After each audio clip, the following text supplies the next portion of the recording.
turned smack rapper. Only smack rapper that you know is smack rapper. All right, we back. My expert opinion, the greatest show in the world. Everybody quiet. Adam, you a hater. I thought you were talking to them. You came up in here with a bunch of haters, man. I think I speak for everybody when we Everybody thought was y'all were the saying. only ones doing it.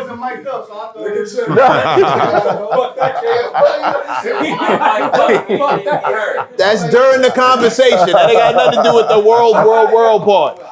Yo, can we try it again? Sure. Come on. My expert opinion, the greatest show in the World. Popping. Never mind. Yo, hit that like, hit that share. Let everybody know you in here. Don't cost you no paper. Unless you're now I'm thinking about it. I wouldn't even do it. I just let it go. Unless you're a hater. Hater. A lot of haters out there. What's up there, haters, man? How y'all doing, man? Broke? Fucked up? Good. I ain't mad. You know, it is what it is. Mac, what it is? Salute, King. Any announcements? Nah. Don't you got a YouTube page that you about to start? Yeah, but if they're not there, I don't care. You're not? All right, so let's just put his YouTube page like right here. It's the same as my. All right, shout out to God Family Art. Good Right. shit. I got his story. He's a single father at home doing his 1-2. But this shit is fire. My boy called it elite. Shout out to Aaron. Yeah, that's fire. This is dope shit. So Yo, yeah, I'll take some of that. Yeah, I'll talk about a definitely- hater. Just don't give him my. I know color. you. Don't give him my color. Whatever color you give him something different. You can't say stuff like that because I can pull your card on times that you did that. Did what? You was like, yeah, don't forget about us next time. I've never said that. I've never said. I'm gonna pull up the footage. I've never asked for the thing that you got specifically to come to. I'm gonna pull up the footage. Go All for it. Yo, shout out to the gang. We got a couple of UK brethren in the building today. Remo. In case you've been under a rock and you don't know what the fuck is going on in the world, this guy over here, he does some of the most in-depth breakdowns of hip-hop true crimes, things that's going on in the game. Trap Lil Ross is in the building, and this guy is just a wild motherfucker. That's it. That's all you need to know about him. Adam 22 and Trap Lil Ross is in the building. Appreciate you, man. Yeah, y'all brought haters. They didn't even clap for you. Oh, they came with y'all. Man, yeah. They're They shy. came with They're y'all. high. They've been Yeah. smoking weed at the pop-up all day. He said they're high. I think they might be high, bro. How y'all enjoying New York? Loving it, man. Shit, it's beautiful. Yeah. Can't complain. Canal Street, man. my fucking hotel's right by Canal Street. I'll be walking down Canal Street. Don't bro. buy no Sick. sneakers from over there, though. Nah, I ain't buying Mad that. Don't buy purses. no anything from over there. Yeah, I No ain't jewelry, none of that. What? Your neck I feel gonna fall offended off. when those dudes try to offer me that fucking those watches and shit. I'm like, you really think I'm gonna do that? Are you crazy? You could take that shit back to Cali and cake up on them, bro. Think? That's Shit. what people do. They'll They- run you Until out of niggas Cali. and niggas run down on you. I know a couple dudes in the UK, in the islands. They come to New York, straight to Canal Street. For they real? buy up all the shit. They go back, and they sell it for like half the actual retail price of the real shit. They used to do that shit with DVDs and all that shit. Bootleg DVDs. That's a lot of niggas got rich off of shit like that. Word. Shit. Buying bootleg shit. Yo, fuck look, is man, it? I got the official. That's how you got that? authentic- What? That watch? See how fast Nah, that this is a gift. This is a gift from Nicky Jam. Oh, okay. Respect. Yeah, respect. I'm not like a watch guy, so I can't pick out what's like an ill watch and what's not. Yeah, it's a bust down rollie. I never had one. Yeah, How come you never had a watch? I don't know. Feel like just get one? I feel like it just would be annoying to have a big chunk of leather and metal on my wrist. I just can't imagine. It's an accessory. Yeah. Like you don't wear watches, but you got tattoos on your Tattoo. face. Seems and shit. It's different. like an accessory. You gotta like choose to put the watch on every day. Right. I had a grill for a couple days. You're gonna be 75 with yeah, Lisa the t-shirt, Simpson yeah, that's- on the side of your joint. Sometimes I regret not getting the whole face. Really? You was trying to be Spawn or something, bro? I just why you got to assume I would get daylight face tattoos? Nah, I wasn't thinking that. Holy shit, they getting pizza in the background. Look at this. Or is that you guys? Yeah, that's No, not he was Yeah, here. no, he's here, he's here. He was here. Express delivery. All right, thanks. Oh, good. We rolling, by the way. Yo, he's quick to sun somebody if they I'm not- start what is this? wilding out back there, bro. It's like he always does it. Speaking of sons, Suns. so you doing gay porn now? Nah, that was an April Fool's prank. Right. And what is the date today? It worked. Let the record show that I'm still talking about it 19 April days 9th. later. You have people fooled, man. Yeah, I Okay. didn't really like announce it was a joke too heavy either. I feel like if you're kind of smart, you see that. I saw that. It's April Fool's. Like, Yeah, I peeped it too, I see that. but you Yeah. kind of went out your way Yeah. and you Yeah. got like Yeah. there was a that whole really a photo gay shoot. porn? Well, I did the whole lead up to it with the gay dog. dog Yeah. walk thing, and I was having fun with That it. was the teaser. Yeah. Yeah. That was the build up. So wait, when you did the dog walking with the dude and they drove past and filmed it, you planned that whole shit? Ah. That was Lena's assistant Word. yelling in the background. Okay, because people thought they actually caught you out. They were like, he's really out here doing this. Tricks of the trade. I'm always down to go where no man has gone before. Nobody has ever pretended to be gay in the history of hip hop. That's not true. People Who? pretended not to be. Daylight got you beat. Wait, what did he do? He did a gay battle or something? No, he did what? Or he just, he nigga like went on hollering Vlad at and talked Diddy about being and, gay, yeah, right? he Okay, would- yeah. That's cap though, because Thug pretended to be gay. That's how he got on with a dress. Remember? You Thug think? kind of ran it up pretending to be gay. People were like, "Oh, he's the first gay rapper," and then it was like, "No." I think he was just doing his like fashion shit and then A it dress? just got taken in a gay way. But why a dress? He's just to hide the stick, A. B, because he was just having fun, right? Yo, Said to hide this. What? yo, that That's was what he crazy. told me. He told me to my That's the face. official Yeah. story. He told me to my face, and then he put out a song where he said the same exact thing that he said to me. He said he hide the stick in the dress. Yeah, Pause. That's crazy. that's cool. That is crazy. Yeah. So no, that was a joke. Yeah, I ain't gay. I hate to break it to you. But you have been since the last time you was here. Getting a little freaky, math. Yeah, man. Yeah, that's your thing though, you know? Yeah, I'm always pushing the limits. You did a show where a bunch of guys in a house, including Crip Mac, Right. free Crip Mac. Free crib, man. Do you say that? Do you say that on your show, free Crip Mac? Of course, yeah. All right. We got to frame. And you had all these guys competing to bang your wife. To do the first ever threesome with me and my wife, yes. Right. Yeah. I mean, I took one look and I knew who was gonna win because I knew who was actually a porn. We didn't even know who was going to win till the end. So But you really a decided Harlem that- resident won. Or a former, like a Harlem-born New Yorker. Right. Lil D, he won. Yeah, but he's actually a porn star. Yeah. Well, a bunch of the dudes were actually porn stars. Well, I don't know. Yeah. I'm not looking. You know what I'm saying? But I recognize. You watch that shit.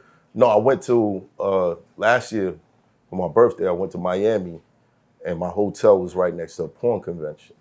So I got to the door. It was like, "Oh, that's Matt. Let him in." And Really? I met mad people. It was crazy. The best clout you ever had. Yeah. It was.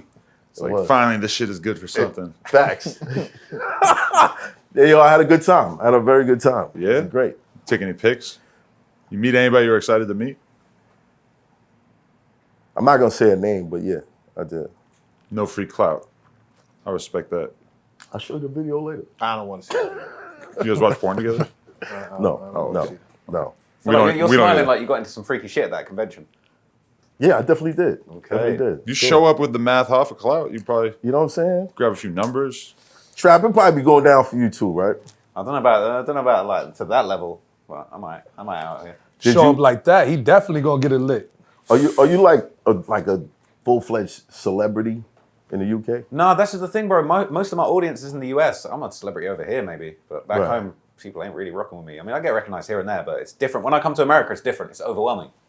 Well, why are they not rocking with you? Well, most of the stories I cover are American, right? Like I'm mainly into like the Chicago, the Jacksonville type stuff, right? But you covered the Bloods and Crips in the UK, yeah, but that stuff, the audience is just way smaller. Imagine the UK, it's like one state. Just imagine you're making content about just what's going on in one state. So Right. it's small. My audience in the UK is probably like 7% or so. It's pretty small. Well, Chicago's one city. You know what it is? But I feel like Chicago appeals to all of America, whereas the UK only really appeals to the UK. Like American people that are into UK rap, like that's rare. You find an American, they're like, oh, I actually fuck with it. It's like, Right. wow. Well, Like, you're where not you so at? much covering rap as you are crime. You know what it is? For me, yeah, it really starts with the music. I can't really get into the story and learn all the history and who did what unless I'm genuinely connecting with the music. So it always starts with the music, the lyrics. Like I remember when I did the Young and Ace, like Who I Smoke Jacksonville thing, and it all started when I heard that song. I'm like, oh, are they talking about real people? And I'm going and looking it up. And I'm like, damn, these are all real people. But it started from the music. Like I'm not trying to cover something unless I've got some like connection, some interest about what they're actually rapping about. So, but realistically now, like drill music, the way gangster rap's evolved, like the true crime and the music are damn near hand in hand now. Yeah. But there's none of that in the UK? No, hell of that in the UK. You would be, Yeah, he's done videos about you that would be too. even more connected, I would assume, in your I just own did backyard. I just did a big one in the UK, like in February, about like this crew called Active Gang and just it's just this crazy story that went down in the UK. But again, it's like it's a smaller market, it's a smaller audience. That's like a passion project for me, you know. Do you actually go into them communities? In that video, I did actually pulled up and went to some of those places. But I'm trying to do that while I'm out here. Like I'm doing another Bronx video, so like I'm trying to go to some of these places, meet some of the guys. But it's like usually I'll just be sat in the UK doing my research. I can't always get over here. Right. But I'm trying to do more of that now. Like that's one of the big criticisms people give me of like, why are you not there talking to people? And it's like, okay, let me try. What's the and do most that. dangerous project around here that you should go to? Because we're going. Let's do it. We're going. You're And going. You're coming with us. No, I'm not. I need your big security. And our big ass homies is I'm coming definitely too. not. I'm definitely not. Nah. Most dangerous projects? What you talking about in New York, period? Or just that we could walk to from here. Or just in general. Oh, like- Bronx River? You got Bronx River, you got Manhattanville out here, you got Jeff Wagner. you got Wagner. Well, Wagner. Shout out to everybody in Wagner, but it's calmed down a little bit. I mean, most of the projects out here calm down a lot. Most of them. Yeah. You That's got good. cameras now, police Gentrification. walking the beat. Yeah, you got police inside Rico the buildings charges. now. Yeah. So Which it's- is crazy that you are going to do a story on somebody. Like what? As they're telling you these stories, are you sitting there like, yeah, you're definitely going to jail? Like, Sometimes I'll be hearing a song and I'll be like, I hear a lyric and I'm like, yo, how are you saying that? Like that's the thing. It starts with the music. Like I'll hear lyrics and I'm like, yo, that can't be real. What you just said. Get on the Google. Turns out that shit's real. And again, that's like, bro, if you're out here saying that on a song and I'm looking it up and it's real, how are you even navigating out here? But Yeah. it happens, you know. And Right. I feel like we're in this crazy era now. Like how many times back in the day, the whole gangsters or mobsters, it was all about like you move in silence. Real G's move in silence. Now it's like, if it's as soon as the drill's done, you're trying to put it on Snapchat and trying to rap about it and get clout off it. It's a crazy era. well, for me, I would say Jay-Z he was real big on, and he was real adamant on letting people know, like, couldn't talk about it if you ain't live it. You know what I mean? This is my real life. There were a couple of rappers that came up in the 90s that wanted you to know, like, I really come from this, and when I say this shit, it's really my story. The problem is, I feel like that's turned into, I did this yesterday. And now I'm gonna tell you about it. Not 10 years ago when I was a kid.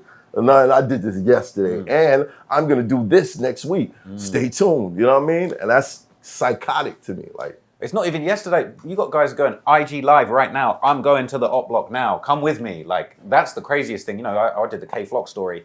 He was Right. going live, spinning the block. Like we're out spinning now. I nearly caught him. Like the whole thing's being broadcast, and it's just crazy. But I feel like when you see those stories, you talk about K Flock. He's a super young guy getting in these situations. It's almost like, yo, where's the guidance? Like where are the OGs that would have told someone not to do that back in the day? I think there's a detachment. Just to explain it from this side of things. Okay, you had the early 90s, crack era, all this shit was popping off. A lot of guys went to jail. More single parent homes. Then you have the kids that grew up in the environment where their father was a crackhead, their mother was a crackhead.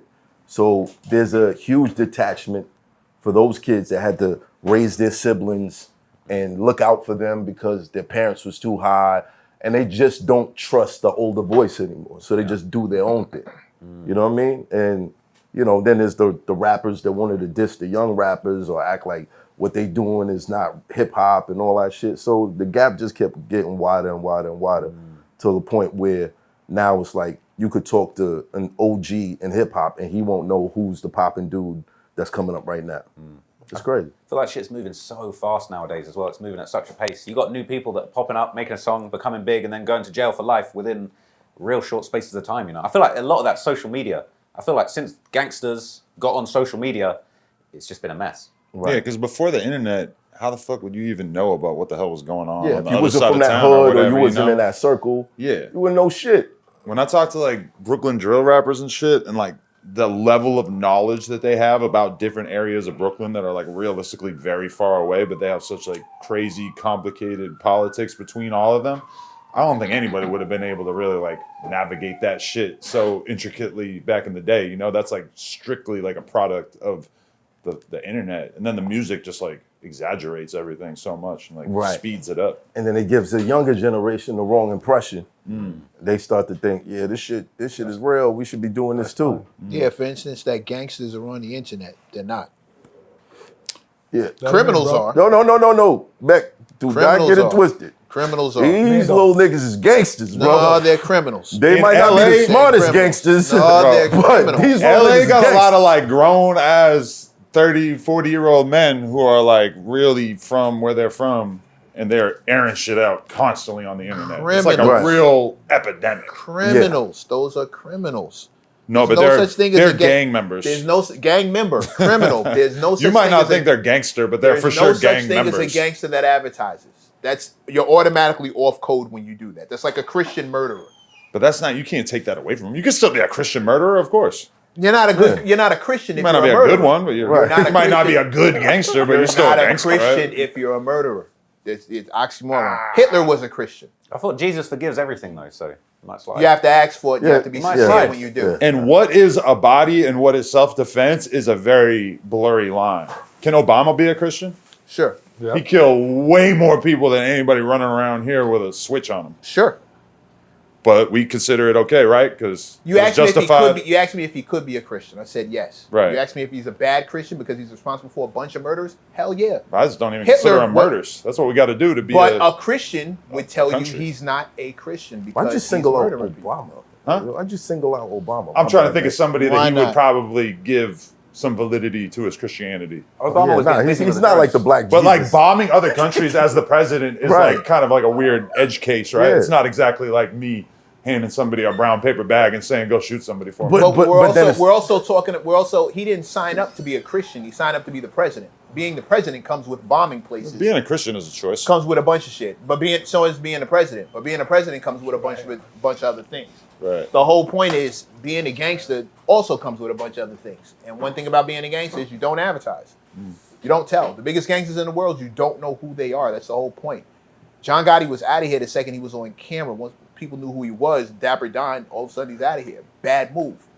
Frank Lucas.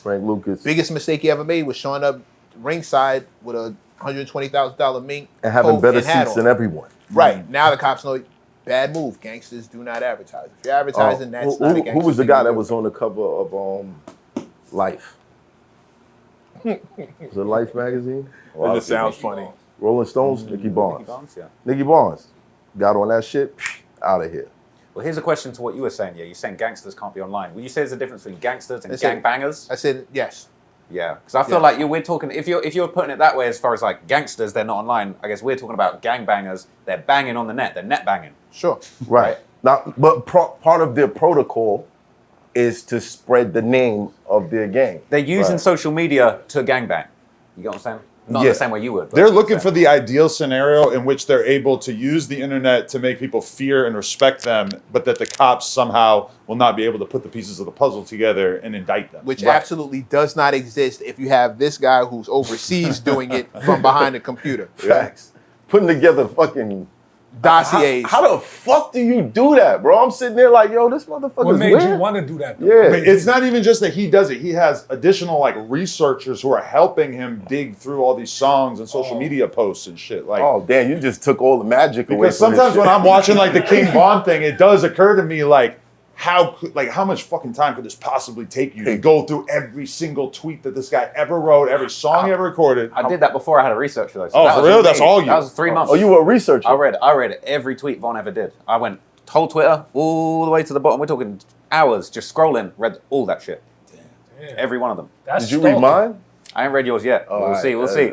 Oh my I god. go delete some shit, right? Anybody who was Von tweeting could have through, deleted like, all them shit. anybody who tweeted through 2010, if you never deleted tweets, for sure you got shit in there. Yeah, That would be there's really definitely some funny or crazy- really like enough for you to Come back lose your and sponsorship or bite some me shit. in the you ass know? or something. In Yeah, fact, bro. Yeah, I gotta Everybody go through was that shit. wilding back then. The Twitter advanced search tool as well. We can I'll be finding pick on shit. King Von, but we were all tweeting some shit that would look insane these days.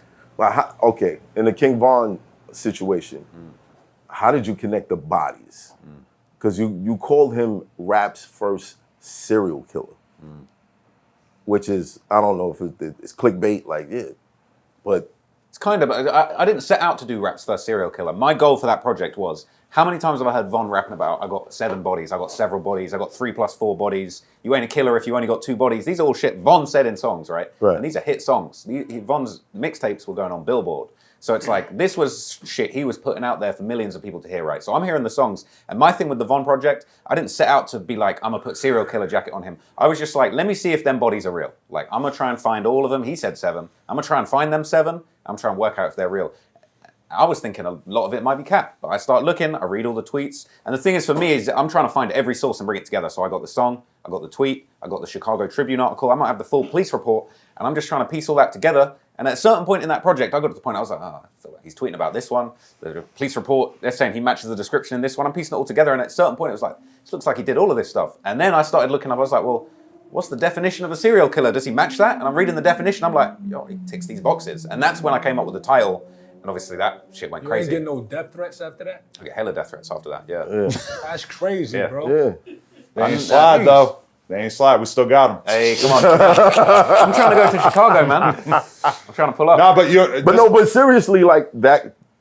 Okay, to justify what he said in terms of his numbers, the other day I did an interview with Big Mike. Big Mike is a dude who caught a murder case with King Von and ended up sitting down for like 10 years for it. And basically, like, we asked him straight up, like, do you agree with the number of bodies that Trapper Ross put on King Von? And he said, he might be off by 1 or 2. So basically, like, confirming it damn near. And then he also said, we said, do you consider King Von a serial killer? And he more or less said yes. What's more or less said yes. He was like his kind of exact shrugging, and I don't think did he say yes, or did he just kind of affirm it without like fully verbalizing it? Yeah, he stamped it a little bit. So I feel like that's a testament to the level of research that you put in. That somebody who realistically was like closer to whatever he was doing out in the streets than almost anybody could basically confirm your work. You know. You know what's crazy though? I feel like so many people came at me for like, you putting this serial killer jacket on him. That's so wrong. People been calling him a serial killer. There's clips in that documentary where I got Axe saying, I think Von a serial killer. I got like, I think it was like Tay 600 talking about, yo, the ops were treating Von like he was a serial killer. I think there's another clip from before my thing where it's like one of Von's ops from back, I can't remember who it is, but talking about, yo, this guy was really out here trying to be a serial killer. How So did you feel when you started to realize, like, oh shit? Oh man, it's actually a crazy feeling. That's a good question because it was almost like I wasn't expecting them all to be true. And bear in mind, in the documentary, I basically say I think 7 are true. There's 12 total that are rumored, and people come at me like, "Oh, you're saying he did 12 bodies." If you actually watch the documentary, I disprove like 2 or 3 of them. But there's stuff he was there for, or stuff that people say he did but he didn't. There's stuff that's people say he did that just straight up people are like, "No, that didn't happen." But like. It was. I feel like that moment I was like, oh, I think the 7 he's rapping about. It's that thing of the whole point was like, yo, is Von capping in his raps? He says 7 in his bars, and I hit that point in the doc, and I was like, yo, Von is not capping. Von really is it. And that's the crazy thing is like when Von was alive, how many times, like nobody would have said to Von when he was alive, like, yo, you're capping, you got no bodies. He would have slapped you. But after he died, I make the documentary. Everyone's like, nah, Von wasn't like that. He was a good kid. All this stuff. It's like, bro, anyone that was involved in that said that Von was really cooking. But this is the thing, from the outside looking at it, you would be like serial killer, whatever. From the inside, the way that we look at it is, we live in this environment where it's them or us. We didn't set the program in. We was born into the shit, especially in Chicago. They're still warring over shit. And same thing in Cali. They're still warring over shit that happened like 30 years ago. Well, the thing with that I always make the differentiation with Von, yeah. Von Von's different because Von got a lot of personal gratification out of the killing and he didn't want to stop the killing. And the thing that's crazy about Von, I compare him to like, if you're talking serial killers, Von's damn near like the Zodiac Killer. If you know about the Zodiac Killer, was like sending letters and leaving clues and leaving hints. Von was writing raps and trying to leave clues. He wanted everyone to know that he really had those bodies. And I feel like it's that in combination with the fact that even after he became famous and he was a millionaire, he was still trying to line up FBG Duck. He was having, Man got killed and he's on Instagram afterwards basically saying, we did that. And it's like, But that's the environment he grew up in. But I think it's like, if you want to say, yeah, you're a product of your environment, you're growing up in that, surely when you become a million, you can leave that behind. But Von, it seemed like Von got more out of killing than he did out of music or having the success. And I feel like that's why it's different. Like I did a video on No Limit, and there's a guy called MR.MECC in that they say he damn near caught more than Von. But he was a real gangster moving in silence. He would have never been out here making songs talking about it. So that's why I say Von's different. Right. All right. So would you consider yourself a serial killer if somebody kills your family members or killed somebody close to you and the police did nothing about it and you knew these people were walking around bragging about it and you decided to take things into your own hands? Would you consider yourself a serial killer? Nah, but here's the thing. The serial killer thing, there's an FBI definition of what serial killer is, right? So I get what you're saying. I get. So I know technically. But look, so I'll keep it real. If someone killed if let's say like 5 people killed my mum, let's say, right? Right. If I went and killed every single raped one of them, burned her, all types of crazy shit. The whole thing, right? Right. Let's say I went and killed them one by one. If I go and kill them all in one day, that's a killing spree. So Right. that's not serial killing, right? The whole idea of the serialized killings, it's got to be a series of killings that are 1 month or more apart. Okay, more than 3, more than 1 month apart, and there's got to be a pattern of behavior, and part of that can be people getting personal gratification out of the killings. And so It's not just personal gratification. I mean, yeah, there's there's like a level. personal That's gratification, that's the right? definition. You know That's why in the funerals get definition. shot up? Because, all right, we did that to your man. We know y'all coming back for us. So we're going to try to take a couple more of y'all out. Yeah. You dig what I'm saying? No, but I think the difference with Von is the fact that it was like the time for him to be doing Kill to Survive was over, but he was still trying to get Duck lined up. He was still trying to get Man killed. He was trying to do all of this stuff, and he was getting personal gratification over making songs of like, yo, I can't even imagine what Von must have thought when he hopped in the booth and said like, talk about bodies, I got a few, 4+3. It's like he was actually trying to let everyone know that he was a serial killer. He was trying to get this personal gratification. And I feel like it's that mindset that sets him apart from someone like MR.MECC, who might have killed 9 guys for the gang, but he's keeping it silent. He's a gangster. Right. I feel like Von, when he became a famous rapper, and he was like, yo, let me let the whole world know that I did this. Like even that live with DJ Academics where he's on there and they're saying, look, so what happened with FBG Duck? And he's like, man, I couldn't sleep at night. Starts eating cereal out of the box. He's like, that shit was crazy, it really hurt my heart. And then he puts the camera down and he's laughing. I think it's these moments that it's more than he's just killing to survive. He wanted everybody to know that he was a killer. He got something more out of these killings than just trying to defend himself. And it was just like, he was trying to keep that going. Like he didn't need to arrange the duck thing to be happening. The environment. I run my hood. The older guys that's my age, yeah, they might be more experienced or whatever, but the young boys is gonna do less time for all of this shit. So they in the same hood. Niggas is sliding on the blocks they live on. You now a part of the war. Mm-hmm. I'm teaching these kids how to survive because they're born into this environment. It's just like you fucking Gaza Strip. You know what I'm saying? There's little niggas out there with AKs who will gun you down in a heartbeat. Same thing in the Congo. But that's the environment they're in. They know that if I don't do this, you're gonna kill me.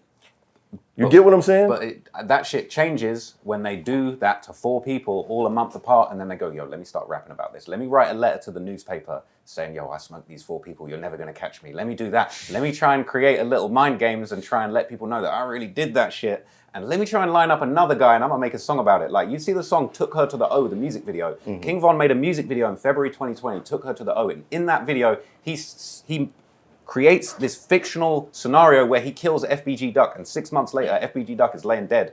Exactly the same. He's got an actor in the Took Her to the O video playing Duck that's dead on the floor. That's some serial killer shit to me. It's not the killing to survive, defending yourself, defending your block. That ain't serial killing. It's that moment where it's like, let me let the whole world know, and I'm gonna keep this going, and let me drop clues. It's the personal gratification and the kind of like this this mindset that he had where he wanted the world to know that he was a killer and he wanted to still do it. That's where it changes. Because if you watch this, not trap. I don't think you really get it, bro. It's a difference. Like you could go to the neighborhoods that's the mad shit that haven't, but you're visiting. The people that live there, that becomes their lifestyle. And you could give a motherfucker $1 million and think that he's gonna be like, I'm gonna leave it all alone. But what is he leaving alone? The people that he was killing for?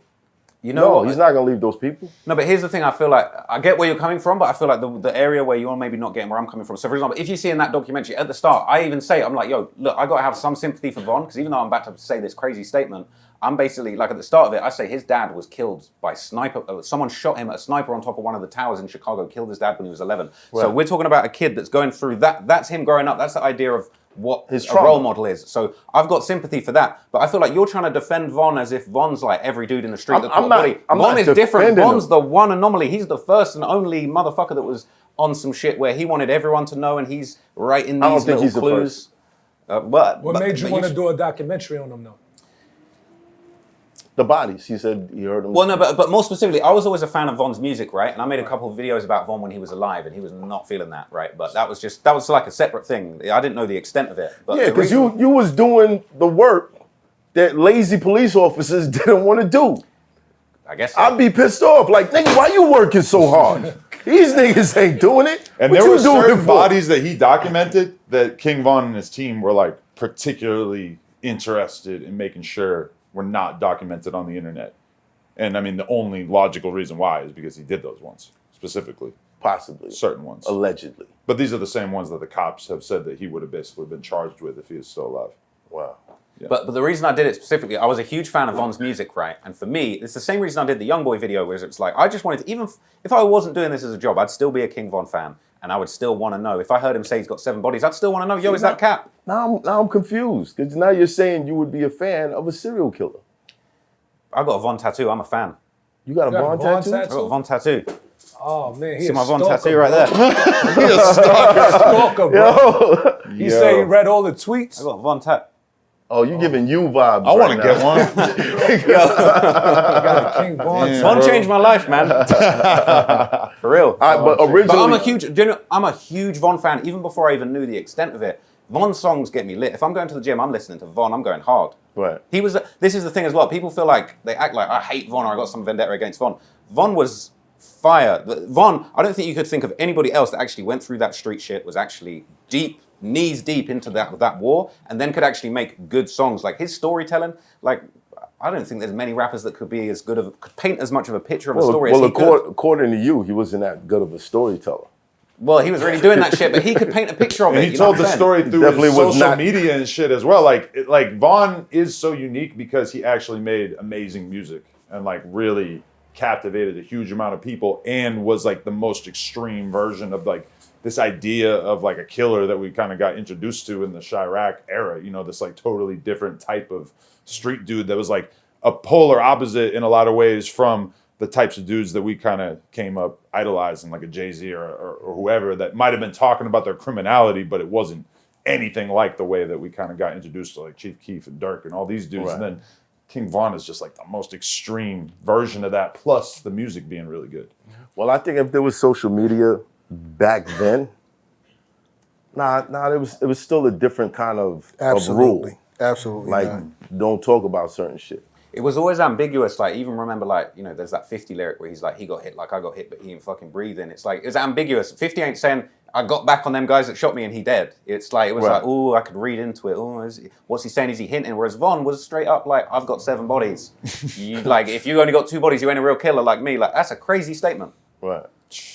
I always hear people quote that too. So it doesn't count unless you got a couple of them. If you were this much of a King Von fan, why were you blowing his shit up? This is the funny thing. No, but I'll tell you what, here's the thing I feel like people forget. When Von was out and he was having the run of a lifetime, all anyone was, like Von, I would say no rapper has been as lit as Von was since. Like that time when Von was alive and everyone was like, yo, you know that shit he's rapping, he's real, like Von is really no cap in his raps. Like that's why Von was calling out Youngboy, saying, Youngboy, you got cap in your rap. Von's basically saying, yo, I'm really killing, and Youngboy, you're capping. So the whole thing, the whole mystique around Von was like, yo, he's really doing it. He actually really did that shit. And so it's like, how can you expect me? I'm just a super fan at the end of the day. How can you not expect a super fan to be like, yo, they're saying Von don't cap in his raps. Von's saying Youngboy caps in his raps. Von's saying he got 7 bodies. And like, people act like it's like I shouldn't be allowed to look into that. I just hopped on Google and looked that shit up. No, I get it, but at the same time, it's like police work. I mean, It's the definitely police, police work.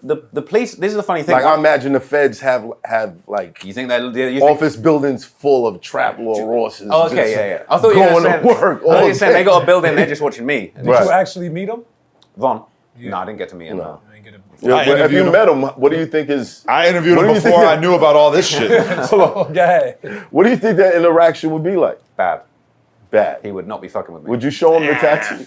I don't think it would help. But I don't think he would have gave a approved of fuck. that? He would have been would've fucking approved with of you. that? what do you mean? Doing the videos and all that. You think he would have approved that? He wasn't really cool with it during his life, right? Nah, but you know what? He wasn't, but then he was, because like when I made that video, I did that video after, I don't know if you know, there's a channel called Trap Geek, and he did a really famous video on Von back in the day called The Soft Spoken Assassin, basically it's the same as my serial killer thing, but like he didn't really work it out. He was just like, yo, I think Von really doing But shit. you haven't been around Tay Savage yet?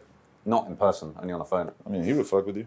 He I- don't give a But I fuck. feel like Tay kind of gets the media thing more. But I Exactly, think, yeah. but Von was pissed off about that Trap Geek thing for the first week, and then a week later, he's on Instagram calling himself the soft-spoken assassin. So he was like, "Okay, let me jack that thing. Like, let me put that on myself." Yeah, it had traction. I feel like he'd have been out here eating cereal. But Vaughn was the type of dude who acted like the statute of limitations for a murder was like a week. Like, if he didn't get caught right away, he figured he was good and he could just rap about it and shit, you know? I'll say this about the O Block 6. I feel like the way Von was moving, I think he convinced all them other guys from O Block that murder was legal. Because they were like, bro, Von's got hella body. Murder's a freebie, free for all. Yeah, Chicago's different though. Like the first time I went out to Chicago, this is when Caprini Greens was still standing. I had a couple homies out there. I was like, yo, you got a corner store around here? It was like, yeah. Oh, let me call my sister. She gonna walk with you. His sister comes out the crib with the strap. And I'm like, okay, all right, cool. We take the walk. We get down in the corner. We hit the strip. There's siren lights running all night long on the indicted corners for blocks. It looks like a war zone. Wow. You can't grow up in an environment like that and think that, oh, no, I'm just going to be a good kid. You know what I mean? Like, Yeah. the whole environment is saying, and we're walking past gun stores, mind you. And it was just crazy for me. I was like, yeah, this wouldn't happen in New York. This is a money city. They're not going to let this shit get like this. But damn, that shit was nuts for me. Like, it was a crazy experience. I feel like, you know, and I do say that in the documentary as far as like, I try and give some, maybe not credit, but just like, I try and have some sympathy for Von talking about what happened to his father, what he was growing up around. And I've talked about that a lot, even with the other stories about Chicago where I'm talking about, you know, crews like No Limit, you've got something on 600. Like, bro, they're really snipers on the roofs of these buildings. And the craziest thing is they knocked all those projects down to try and clean up the city. And then just all the gangs were just scattered everywhere and it made shit 1,000 times worse. And that's how we ended up with this new generation where it's just like, you're from across the street, like, you're 63rd, we're just going to war for 10 years until everyone's dead. And that's the most crazy thing. And I feel like a lot of these stories, it does make me sad, man. I'm reading about all this death. This ain't fun. This ain't a laugh to me. Like, it's real shit. At first it was. Nah. I feel like never the been a earlier joke. videos, But the you earlier were videos, trolling these guys. But like, I was never doing you the guys are Chicago stupid. thing. I was never doing the Chicago thing back then. Right. I was more doing like 50 Cent and Rick Ross beef, clowning them type shit. Right. It was funny because once I started doing the gangster shit, I stopped doing the jokey, laughy academics shit. First time I did a real serious story, I think I did the one that really popped off was the War in Jacksonville, the Who I Smoke shit. Right. And that shit, I was like, this ain't funny. There ain't no jokes to get off in here. And that's when your videos started having like the long introduction that Introduction kind in of the like really beginning. tries to explain that you're not trying to glorify it, and the long thing at the end explaining it. And even like a lot of times now I see you doing shit where you'll like really break down like how this area that these people were raised even ended up so impoverished in the first place, which I do think is like, that's really great additional context that realistically, like, I'm so familiar with so many people that do what he does, and I see most of them being like very callous and like not having the detail, the attention to detail that he has. Condescending in the report. Yeah, like his shit is, I just take it so much more serious. And there's a shitload of people in Chicago that do this sort of thing. And to me, to my ears, it sounds like they basically are just like people who are living in these neighborhoods who just like get their information from some guy who just like spoke to people. His shit is all sourced off of the internet. Cause like, even if he had a guy in the DMs who would say King Von killed this person, it's like, how do you ever like vet this source? Or like, you know, the stuff that's available on social media, the way he pieces all that together, I respect it because this is all public record, you know? It's not like he's guessing or he's not like, you know, he might be guessing about the conclusion, but when he shows you a King Von tweet, it really was a tweet that he posted.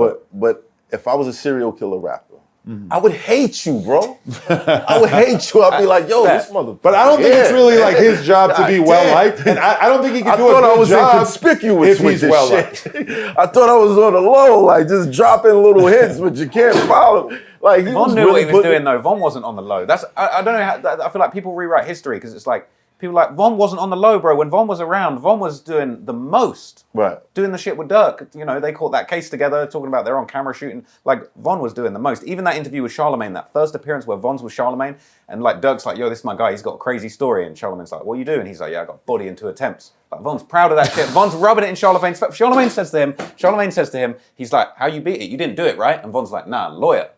Like, Von's go and watch that interview back, bro. Von's basically saying, I did that shit to Charlemagne's face.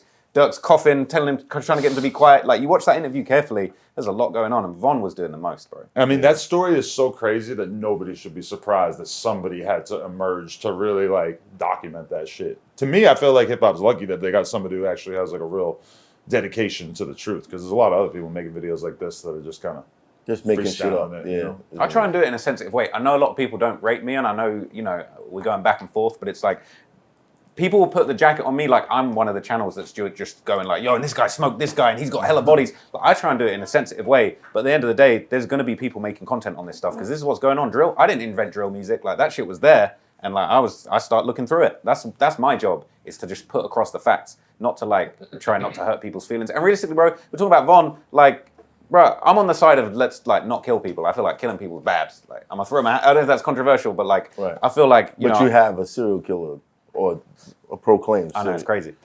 On the back of your foot. It's one of my favorite artists, and it changed my life. So that's why I got him there. You How can did love he change your somebody, life? even if they killed a bunch of people. Because the Von thing just put me on the map, basically. Right. And like, you know, and I'm a huge fan of Von's music, and just, I don't know, it's just meant something to me, man. Well, you're benefiting from the fact that he killed people. Directly.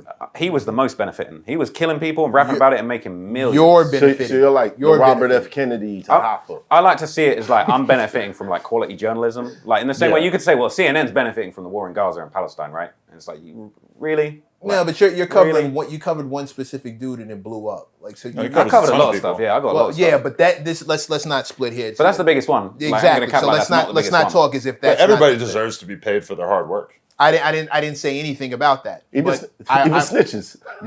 Sure, yeah. I'm also not gonna call it what it's not. Right. I would say Von's benefiting directly off of murders that he really did, which is crazy. I would say I'm benefiting more from But all right. your journalism. benefit, like we But keep yeah, we keep moving the goalposts around. just your benefit. let's be honest. You've made pocket change in comparison to what both Vaughn and the label made. Yeah, But Von you made it. still No, have true. made like Right. bro. Yeah, but I'm not. but like- we're not debating But that. we're having the conversation now, and you're about to make money, right? So you're making money off of Von right now. No, We all have the same expectation. no. Yeah, there's a reason why you're Not the way you did. You There's got a me on reason there why you talking had about the way it. you You did. got me on there talking about it. Not the way you did. Yup. And you know what? No. I can't knock it. Absolutely not. Yo, let's- There's a let's reason why give you're the talking to revenue- him, and there's let's a give reason the- why you're talking to him about this. Let's give the revenue from this Yes. show to Von's. Yeah, there's a crew. reason. We're Right. media. You know, this is what we do, right? We're here. This is what we do. Me too, man. However, We're all guilty of the same thing. however, right. There's certain things That's that you not say true on your either. show that some superstar might feel a certain way about it, and they'll be like, well, I don't fuck with dude because he said this on a, you know, this is what we deal with, you know. But in your case, I appreciated when you trolled motherfuckers Back in the day. because I felt like, yeah, you're in the UK and you can see how stupid this shit is. You know what I mean? I never trolled gangsters though. I feel like people get that twisted. I was trolling 50 Cent and like I was trolling Rich the Kid and Lil Uzi. I never trolled the gangsters. One, that's some dumb shit trolling the gangsters. Like I ain't trying to make. You fun can't of say them. 50 and Rick Ross ain't gangster. Yeah, that's kind of tough. It's a very different type of gangster. Rick Ross. You're saying you can't say Rick Ross is a gangster? I don't know, man. I need to talk I think he about was bringing 1090 that Yeah, dog round food into the gangsters. prison, bro. But I again, can't believe that. Yeah, That's round just- gangsters. I'm no gangster. So can I'm you do a story on whether if Rick Ross was truly a CEO? 1090 just did that. Yeah, Right. right. Killed it. He was. However, some CEOs are straight up, and some of them are crooked. That's what he said in his book. It's convenient. It's convenient. I could believe that. To say he knows the real Noriega, where was Noriega jail? Yeah. You dig what? He owed me 100 favors? That could be fucking true. It could be true. I never took that shit serious. I always took it as And some rap shit. he's having fun with it. Same thing with Jay. Like, But what if Noriega was in the jail that he's a CEO in, right. and he really owes him 100 favors? I mean, that's cool. It feels like there would be like more supporting evidence, or like he would maybe have talked about it at length. Or maybe not. I don't know. Not if Maybe he's not. not an idiot. Yeah. But what is he gonna? Exactly. What's he gonna get in trouble for at this point? At this point, Conspiracy, all kinds. That would be an amazing story if that was true. Why isn't that in the book? You read the book? I read the book. It's not in the book. No. Yeah, it didn't happen. okay. No, but the way he frames it in the We book just is talked. he was like, I was doing little bits with my crew, and then someone went to jail, and I had to lay low for a bit, so I got the CO job. And then the funny thing is, he never said being a CO is how I got my connect. 50 came out when they were beefing and said Ross should have said that the jail is how he got his connect. Ross never said that. Ross said my boy got locked on the mad bricks we were selling. Okay. Well, But, why is he supposed to tell you that's how he got his connect? No, but that's the thing. He never even said that. But that's what 50 was saying. But I feel like Ross, I believe Ross when he says it got hot for his crew and he got the CO job. But Ross never said that's how he got his connect. But that's the funny thing. I think people want to use that as an excuse for him, but he ain't even using that excuse. But it's not. It's not even to use it as an excuse. That would be a testimony of a certain level of intelligence where I do not have to fucking tell people information that's going to get me locked up or jammed up. But I feel like all these years later, I mean, seriously, think he's still gonna get in trouble for that? Bruh, it's still unsettling. Like if I had some of my homeboys in the shop, they'd be like, yo, back in the days, mapped. I'd be like, yo, what you doing? Yeah, okay, we might not get in trouble for it, but it's just that era, you don't talk about that. You And could they probably make- tell they us all make- kinds of cool stories about shooting people that the statute of limitations is over, right? One more time. Like you probably shot people that the statute of limitations is long since over, and you could just talk about it. But I respect that you But why aren't would I? going to do it. Why would anybody do that? I don't know. Why does anybody talk about anything? If you were one of the Chicago kids, you would for sure be talking about it. Yeah, but that's not a smart thing to do. I think we've established that. But Yeah. what would be the possible negative effect if you were Somebody to talk who about he it? shot who has a relative who now has a You don't got to confirmation. name Yeah. him. And they spin back. He Retaliation. didn't have to name anybody. He found 7 people. I'm just saying you The could. motherfucker walked right by here, just air this I'm whole definitely shit not out saying during that you episode. should. Yeah, that, Right. that would be tough. Yeah. But I'm just saying you could. It'd be No. dumb. You can't It do would be anything. dumb. It would be dumb. It would definitely. But that's be what the dumb. new generation be doing, really. I probably wouldn't do it if I was in your shoes either. Yeah, the new generation. It seems like the energy is on crash out. That doesn't make it smart. Crash It doesn't out. make No, it- I agree. It I'm not- doesn't yeah. make it a smart. It doesn't make it a smart thing to do. But I feel like that's just the mindset nowadays. People are thinking about the clout and the social media and the quick benefit that they're going to get for being known for doing this or that now. But like, I don't know. I feel like a lot of the young guys now, they haven't really got the foresight. Like I've met a couple of these young rappers out here since I've been out here, and it's almost like, I mean, I was in the studio with someone. They were playing me a song, and it's a great song, and then they just start really dissing this dead guy. And I kind of was just like, yo, like you not feel like you may be bigger than that. Like maybe you don't need to do that. Like you're talented. You ain't got to do that. But it's like that's the mindset of like I'm gonna diss him, and this gonna go. But you understand why they wouldn't take that advice coming from you. I know, but I'm just trying to. You're like, you're not No, not no. the. Oh, he gonna do But is to make be a honest, documentary on they it. should take the fucking advice. Why would they? For one, all right, I never understood the diss and dead op shit because everybody has somebody that loves them. And you put that out there and they gotta fucking hear it by accident. I mean, they might not listen to the fucking song, but they gotta walk in a club and hear it, or they're walking down the block, somebody's playing that. They're just reliving that pain, and it's gonna make them feel like this isn't fair. Something has to be done to this person. You dig what I'm saying? fully. No, I Okay, but always have that doesn't answer the question. Why wouldn't they? Especially to him. If he's the guy making a serial killer famous, why wouldn't they tell him? That's why they should. Why listen to wouldn't me. they run up to him? No, if you added the mentality you just explained, if they want the fame and they want the popularity, and you're 'Cause the what- guy who can deliver that on a silver platter with over 10 million followers, why wouldn't they tell you? Yeah, but I'm just on a person to person, just with a young guy connecting with him, saying like, bro, maybe you ain't got to say that. Yeah, but they don't know you as a person. They know you as They an know you as a outlet. platform. They know you as a platform. So Right. why wouldn't they? When you look at what kids want to do with their lives, they want to become YouTubers. So to me, I think he's a perfect role model for a kid from the hood in the sense that he was able to take some shit that he was interested in and sit in his fucking room and make YouTube videos and make a serious living for himself and build a real business, you know? Right. Like his path, even though he probably was never really at too serious of a crossroads where he was going to go and become a fucking driller, I think that still the fact that he has been able to do this with his life, there's a reason why all these kids out here fuck with him is because they respect his contribution. They don't want to be him. They want to be the people he's talking about. I think there's a large percentage of kids that don't aspire to that street shit. Yeah. And that they are just basically, I think there is a lot of too. kids are born into it. Some kids just see it and they want to be a part of it. But I feel like the average kid, and I even have this conversation with people from like O Block and shit sometimes where it's like the average kid from O Block, yes, there still are kids who are doing crazy shit around there, but there's a lot of kids who don't necessarily find that shit as intriguing when they're looking up to a KSI or a Logan Paul or whoever as opposed to a King Von. How many of those kids step to you? Y'all want to do what you do. How many of those kind of kids come to you? That they want to do what I do. I mean, I get a lot of DMs from like young guys being like, I want to do what you, I'm trying to get into it. But as far as like, I think all the young kids that are growing up in these areas, they want to be rappers because those are the big role models that they're looking at. You know what I mean? And the kind of rappers that you're talking about are the kind of that committing crimes. So those are the ones that are attracted to you. Those are the ones that you're bringing in. Yeah, but I feel it's again, I feel like where you're going with this, it's almost like you're trying to blame me for that, whereas it's like, I'm not responsible for the fact that murder music is so popular. I honestly think it's bad. Like, as much as I love King Von's music, and I feel like I've, talked for hours about King Von's story and his music and everything about it, but it's like, I would never tell a young kid, like, you need to grow up to be like Von. You know what I mean? I don't blame you for the inception of the music or the creation of the music. There is a level of responsibility that I think belongs on your shoulders. Me, not Von. You specifically. No, you specifically. I feel like I'm trying to cover it in a responsible way. I'm trying to take this drill, violent gangster shit that's going on that in the music is fully glamorized. They make murder look lit. Mm-hmm. I'm trying to make it look sad. I tell people, it's like, bro, if you get to the end of my documentary and you feel like it was lit and everyone had a great time, like at the end, everyone's dead and it's fucked up and it's sad. And that's why I prefer you trolling. There's 100%. I'm not trying to troll the gangsters though. No, but they would I'm eat just him saying. alive if he had that tone in the videos that he's making. But even then, like if my man do something stupid and he's looking at a whole bunch of years, I'm gonna tell him, yo, that was stupid.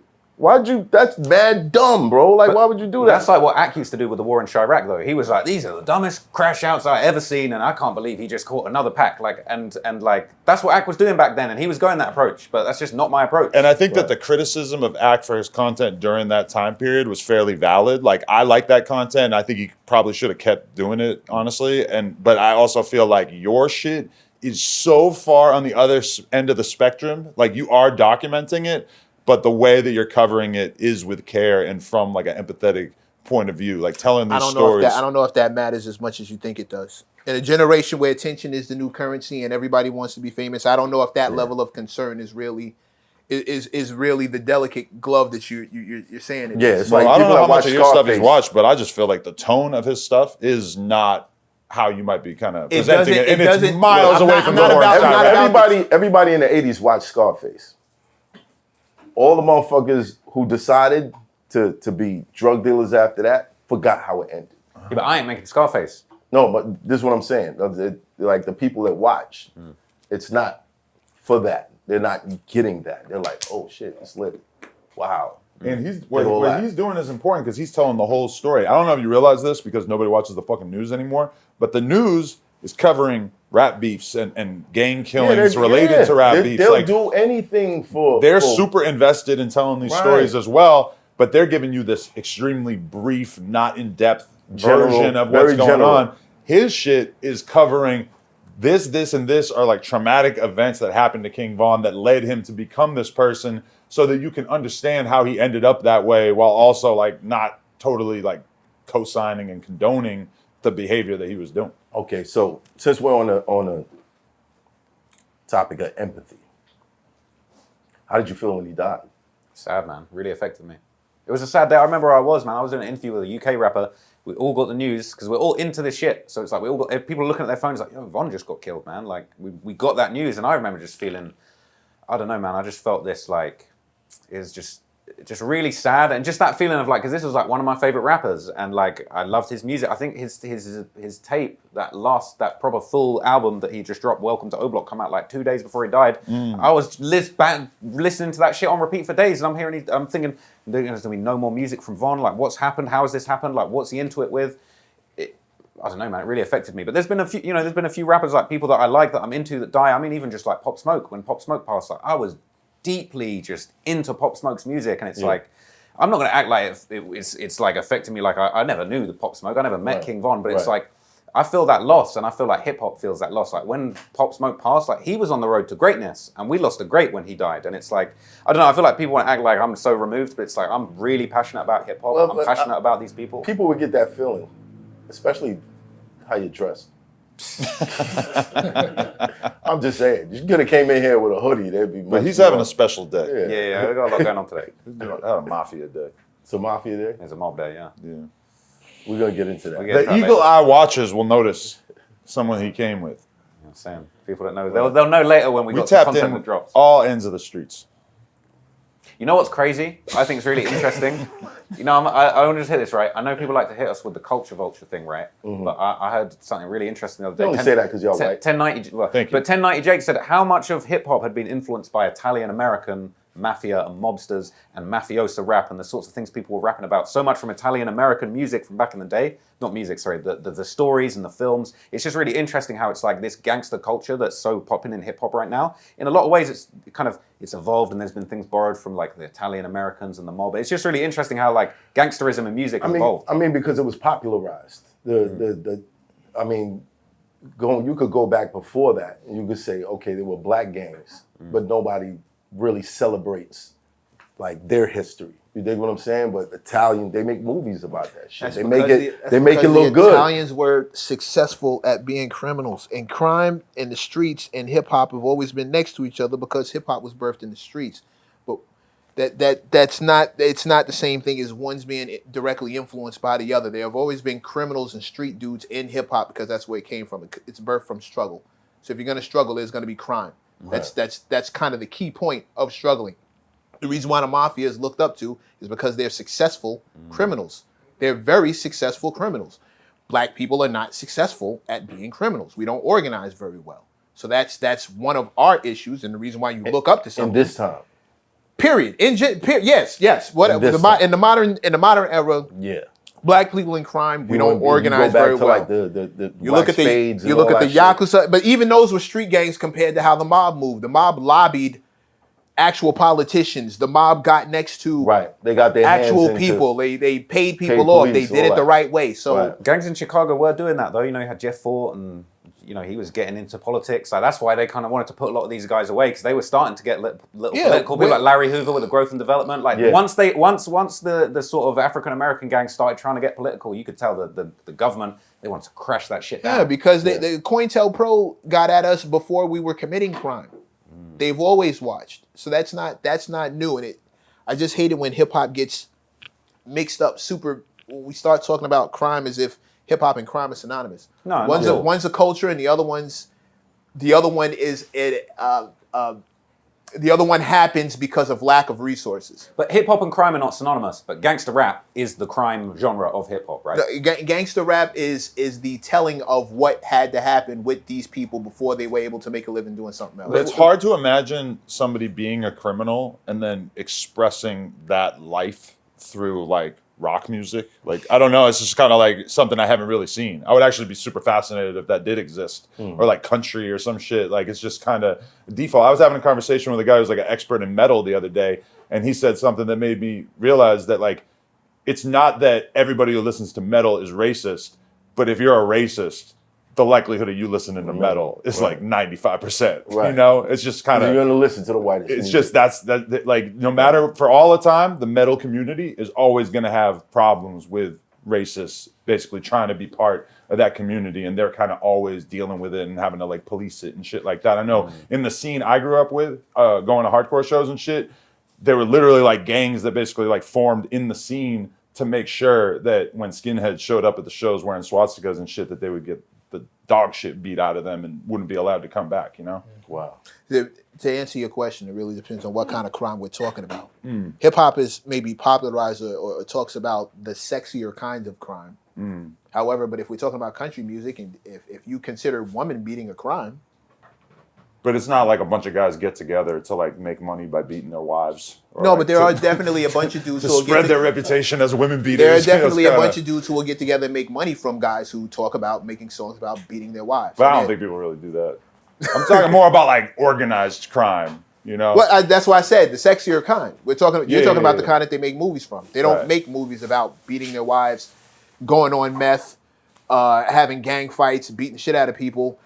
You just described the crime, but we glossed right over that. Nazis show up, we beat the dog shit out of them, and we throw them back out on the street. That's a crime, but it doesn't Right. sound like a crime when you say it. Yeah, but that's the same But it's reason a why crime. people make documentaries still to this day. I'll still see YouTube videos popping up basically like documenting skinhead shit. That whole era of like, you know, UK punk and shit is super fascinating to people because the idea of like all these dudes just kind of becoming this like criminal network linked with music. Like the crime thing, honestly, I watch a lot of crime documentaries on YouTube and shit. That shit is pretty fucking boring. But then when you interject the social media and the music, that's when it can actually become really entertaining. But even then, like I've tuned into Trap Lil Ross videos, I'm gonna be totally honest, where it almost just becomes like ambient noise in the background of like, and then so-and-so killed so-and-so, and then these events happened, and then so-and-so killed so-and-so. And because I don't know who, like, maybe I know one person in the whole story, it's just kind of hard to latch onto or like really find it that interesting. Meanwhile, the King Von shit, there's so many players in that story that like a huge swath of Americans already know who they are. Like the Chicago scene, you realize this once you really start doing content about these dudes. Like New York drill, second biggest drill scene in America. The fucking Chicago shit, bro, is huge in comparison. Like the New York drill shit probably as time goes by will like maybe evolve into that. But also at the same time, a lot of the New York drill superstars really got killed like extremely quickly early on in their career. So it's not like we really got to see like the K Flock story is crazy as fuck. We didn't really get to see it reach any kind of conclusion. Which is one of the main reasons I hope it doesn't evolve. Speaking of drill, what was the vibe in UK when you were like, wait a minute, that shit they calling drill, that's grime. Like, how did they get over there? Yeah, the funny thing is, we had like grime, and there's been a thing called road rap, which was like, that was like pre-drill. It was like UK gangster, like road. The roads is like the streets, that's what we call it, right? So it's like road rap, which was like the early, you know, we're talking people like Keyz. So if you know Keyz, the rapper, like Shout to Keyz. yeah, shout to Keyz, hard man. He's one of the goats of the UK. But it was all about making that music that was talking about the street life in the UK. But road rap never really popped off. But then we had around, I want to say like 2014 to 2016, Chicago drill had gone huge, and then UK rappers started rapping on Chicago beats, right? So we were basically copying their stuff. The road rappers were using Chicago beats, and that was kind of going somewhere. But then UK producers started mixing in like UK dance music, like garage music, those kind of beats with the melodies from Chicago drill kind of music. And that's when you get this new UK drill sound that's that sort of like, it's like the Brooklyn drill drums that you hear now. We kind of originated those drums, and then that shit kind of got picked up. You had like 22Gs, Pop Smoke, finding these UK producers like, these beats are lit, we're going to jump on it. But like culturally, we were copying from Chicago and then putting our own spin on it, and now it's become its own thing. Right. When did grime start? Man, grime's been around for a long time. I couldn't tell you when it started, but I feel like we're talking like mid 2000s. Like, Does it still really exist? Or is it kind of a dead scene? Yeah. Ain't popping like it was. Everything's drill now. UK drill, everything's drill, and even the non-street guys are rapping on drill. Central C is like a drill artist. He's rapping on drill, but he ain't drilling nothing. Like he's rapping about girls, but it's a drill beat. I mean, I couldn't believe it. I went to see the Barbie movie, and the song comes on, and it's like Ice Spice and Nicki on a drill beat. I'm like, how's it a drill song in Barbie? But that's how far this whole thing's ended up going mainstream. Because like movements in rap always have that, where there's like a style and then there's like a musical component. Because people were always asking me to describe SoundCloud rap, and I'm like, well, SoundCloud rap stylistically, like musically, has its own particular set of attributes, and then you also have like the fashion, the style, like the outlook, you know, like the drug use, etc. And that's like kind of the same thing with drill, where like Ice Spice is at least in terms of some of the beats that she raps on, she's like taking from the drill shit, probably without even realizing it. But then meanwhile, her like lyrical content is not violent or aggressive at all, you know? Right. But I mean, Central C or Ice Spice are basically like people who were influenced by it and then like kind of offered a cleaned up version of it that was super palatable to people, you know? And now it's like the mainstream sound. Yeah. And with the success they're having, hopefully a lot of other artists are kind of like steering another direction. Shift the content. Yeah. We're going to take a 5-minute break. Recently, NBA YoungBoy got arrested while on house arrest. You did a story on him. Was that like the same way you did the story with Vaughn? You wanted to see if he was capping or not? Yeah, exactly. So when I did the YoungBoy story, man, when I did the Von video, I was kind of thinking like, how am I going to follow this up as far as like capturing the same energy of the Von video, but go in a complete different direction with it. And it's the same thing. How many lyrics have we heard of Von talking about 7 bodies, this and that? YoungBoy got songs where he's talking about 12 bodies, 13 bodies, right? So I was like, let me give the same treatment to YoungBoy. And, you know, in that video, it's a 6-hour video, right? So it's like, I damn near just went and the YoungBoy story gets deep. I don't think there's a deeper story in hip hop as far as like the guy's so young, but all the stuff that he's been through. But the interesting thing about the YoungBoy video, a lot of people didn't watch it to the end, but the title of that one is kind of in a similar vein to the Von one. The title of that one is Real Killer or Fake Gangster. Because that's been the conversation about YoungBoy the whole time. Like, is he really killing shit? Are they really doing what they say, or is it all fake? And you know, the title, I'm trying to capture like that debate of what goes on around YoungBoy. But if you watch that video to the end, the conclusion I kind of give is it's sort of the opposite of the Von video. I basically conclude, I'm like, you can't really connect a YoungBoy to any of that stuff. You know, personally, that's what's going on around him. He's the product of his environment, and he's been through so much pain, and that reflects in his music. But it's almost like the Von video and the YoungBoy video, they're like complete polar opposites. Right. Were you a fan of YoungBoy too? Yeah, I've been a big fan of YoungBoy for a long time. But you know what? Doing that video, I spent probably like 2-3 months just nothing but YoungBoy. If I was riding anywhere, I was only listening to YoungBoy. Just all the albums, all the tapes. I listened to everything, and I became a huge fan of YoungBoy. And to the point where I put him as he's my #1 now. I gotta salute you on the amount of time you put into your research. Like that's dope. And I guess the proof is in the pudding, because when you drop these videos, everybody knows that, okay, Trap is going to get real in depth. He's going to find these pieces that we never knew about. So could you enlighten me on what you found out about YoungBoy? Yeah, I mean, the YoungBoy thing's interesting, right? Because he's got a bunch of lyrics about...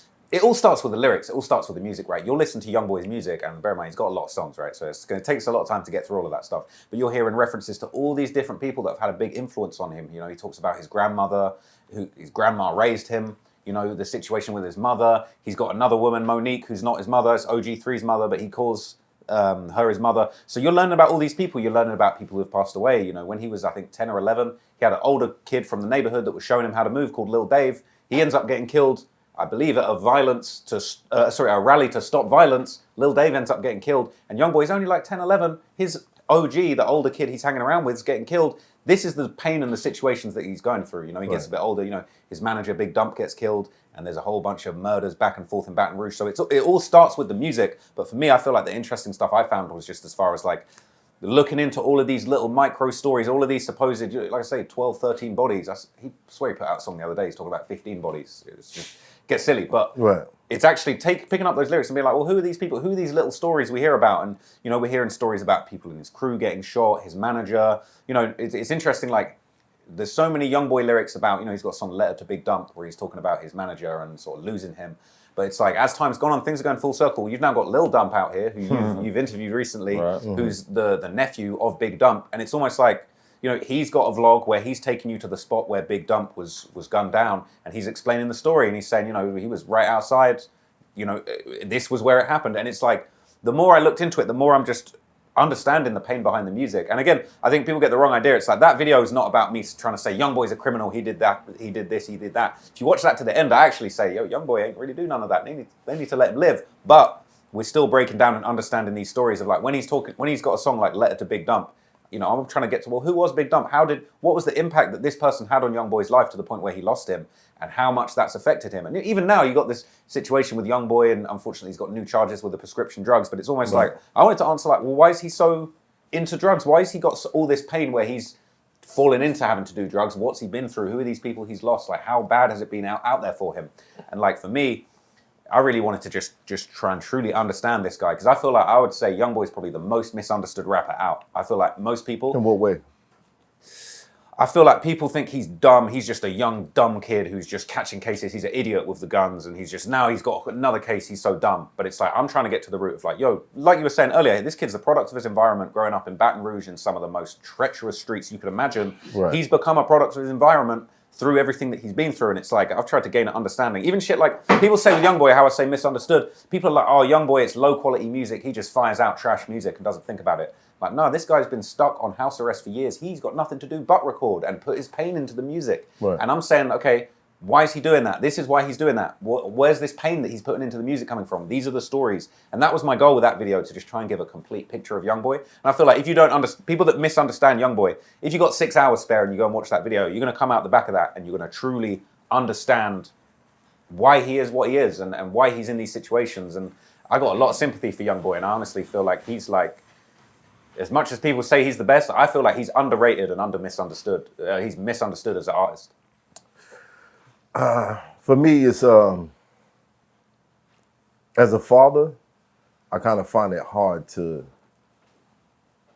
justify all the bad decisions, but I do know a lot of it is systematic. It's like, you come from this, you went through this, you never got therapy, you never got any type of treatment for this shit. So it's spilling out in other ways. It's gonna find an outlet somehow. You know what I mean? And the thing with traumas is it's only gonna lead you to more traumas. So, you know, the Youngboy thing, I'm not a huge fan of his music, but I'm interested in that story. I think a lot of people really hate on him, but it's almost just like, unfortunately with Youngboy, he's fired out so much music over his career. Sometimes it can be hard to find those songs that really connect with people. Like my guy Armani, yeah, he was saying how much he hates Youngboy. He's not trying to listen to any Youngboy songs. Why? Bro, he's just crying on the beat, bro. It's just crying, like whining and that, bro. And then he just do the angry thing, mad angry, like, oh, I want to kill everyone. Like, I don't know, but it's not for me, fam. But it's like, I feel like I've tried to sit you down and make you understand, like, I'm playing these songs and I'm like, yo, but in this song, like, what he's going about in this one. One or two melodic ones where he's actually kind of talking about his pain, that kind of respect, you get me? But in general, though, like, it's too much for me, bro. But he's made me like 1 and 2, I'll be honest. You've made it like you're kind of understanding where he's coming from a bit more. I get him a bit more. I get him a bit more. But the story's so complicated, I feel like a lot of people, it's like, I ain't even trying to understand what this guy's all about. He has some music that I adore, and then he has a lot of music that sounds to me like a guy who's been stuck in his house just howling into the mic for years now, like unable to have any like new experiences and shit. So I 100% relate to what you're saying, even though he also has other projects or other individual songs that I think are like some of the best songs I've heard in the modern era. But there is a lot of it that to me is just like, okay, like we need some new ideas. Like you can't just keep doing this over and over. I don't know.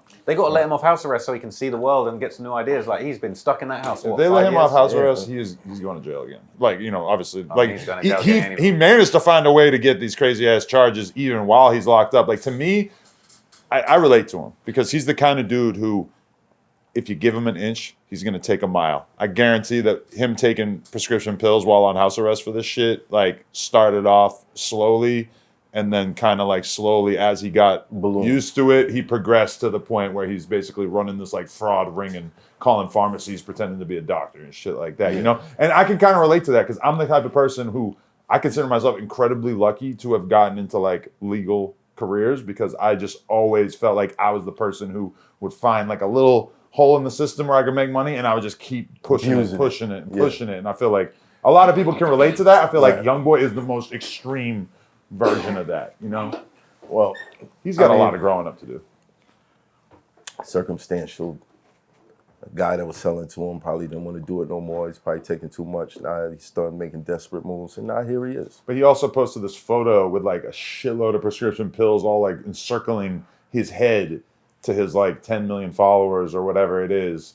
And like that was like a big moment where I think they started like investigating him, and like they even said that they did like a wellness check. The authorities asked him to stop taking drugs, and he basically just said no, which is kind of hard. You got all this money. It's a whole world that you could see, but Yo. you're But on he house can't- he arrest can't see the world. for like Trapped in the 7 crib. years, right? He's I think trapped it's in the been crib in since Utah. 2020. You know what the crazy thing is? A lot of people forget. Like YoungBoy, I believe YoungBoy caught that case and went to jail. Like I think the month or two before King Von died. So all of that stuff that went down with Von and how YoungBoy's name's all mixed in with it, he was like just in jail on some other shit when that was all going on, like out the mix, which is crazy. But again, it's like I don't know. The timeline with YoungBoy is crazy, but I feel like it's a cry for help. He starts posting these pictures with these pills. This guy's a guy that's going through some shit, and he's probably got no one really that's in his life that's really able to even give him the help that he needs. And it's a cry for help, bro. He's probably gets to the point where he's so done with being on house arrest, he's just like, send me back to jail. I don't He's know. definitely. Yeah, a cry for help. but it's a different kind of balance because when you have that much money, you take care of a lot of people. There are not many people that's gonna say no, stop doing that. Yeah. You know, and 9 times out of 10, as soon as somebody does do that, they're out the picture. They're not being supported no more. They can't come around. It's true. So it's tough. Because when you grow up like that and you have to rely on yourself and you reach this level of success, who is the voice that you listen to? His new white Mormon family, right? You see how you got like adopted by this like Mormon family? No. His neighbors be knocking on the door trying to convert him to what is it? The Mormonism, right? Yeah, they probably see him tripping over there. They probably want a celebrity to help push their fucking crazy religion. I feel like YoungBoy's neighbors must just be, just when he moved into town, to Utah, into this mountain, he's renaming the property Gravedigger Mountain. They're like, God, Right. man, turn this into Gravedigger Mountain. But I don't know, man. It's just the idea that, I mean, we were with AC last night. Academics went up to Gravedigger Mountain to meet with YoungBoy, and he was just telling us, he was like, bro, going up there was like damn near. What was he describing? It was like He said it was like the Fort Knox or most security he's ever seen anywhere for anything, and it's just a guy in a house. something. He was saying it felt so secure that like the cops ain't getting in type shit. Yeah. Axel that he wants to see the footage of the cops actually pulling up to get him because he has a hard time imagining the security even like letting the cops in because it was so that crazy. intense. Yeah. Saying it's like a private militia or some shit. Shit. I'm Ready sure to they seize could the government. make some accommodations, right? Yeah. Now, you did a story on Young Thug and his connection to Wayne's tour bus getting shot up. This is before That's a way back. he caught the RICO charge. Now, when you see these things being mentioned in his charges, are you like, my bad? No, not at all. Hell no.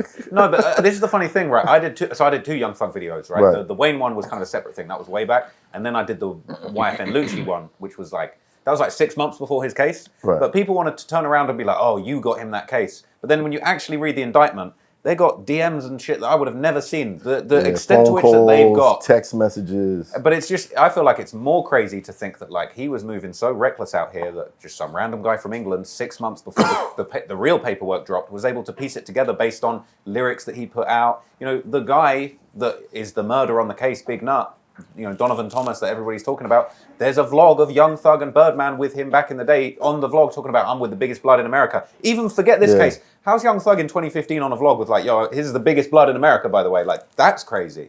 And the idea you're going to, people turn around and it's like, yo, but you... Well, the you're RICO was out then. It wasn't no RICO. There was no RICO case Yeah. when I dropped the video, but it was cooking basically. But Right. that's the thing, is it's like, that came out 6 months later, they start saying I'm the police, but it's like, when that paperwork dropped, they had a mountain of stuff that I'd never seen, no one had ever seen, but it was all there, and it just, I don't know what's going to happen with the Young Thug case. I feel like it could go either way, but, you know... You feel like it can go either way? I feel like it could go either way, actually.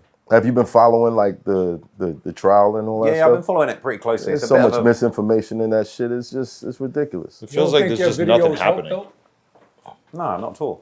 You don't think? So you think the feds are sitting around with like, they're Hell just like, yeah. let's not investigate today, let's just load But up they YouTube. do. They No do. way. They watch do. these videos. They got bro. their DMs, they tap in phones and get DMs. Bruh. They watch the YouTube, feds bro. use a clip from this show for Little Boosie. to try to get Boosie's bail thrown out. But What did he that's say?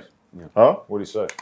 He was describing in general what people do Hypothetically. when they traveling with guns and you know, who's going to take the charge and all that shit. Do you feel any kind of guilt about that? Because that's what they always try to put on Vlad, and Vlad is always kind of arguing that he's actually never seen anything from his podcast. I'm sure you guys might have this conversation. The feds have contacted Vlad before, but they've contacted him, but I don't feel like any interviews he's ever done have actually been used to prosecute anybody, right? Right, no.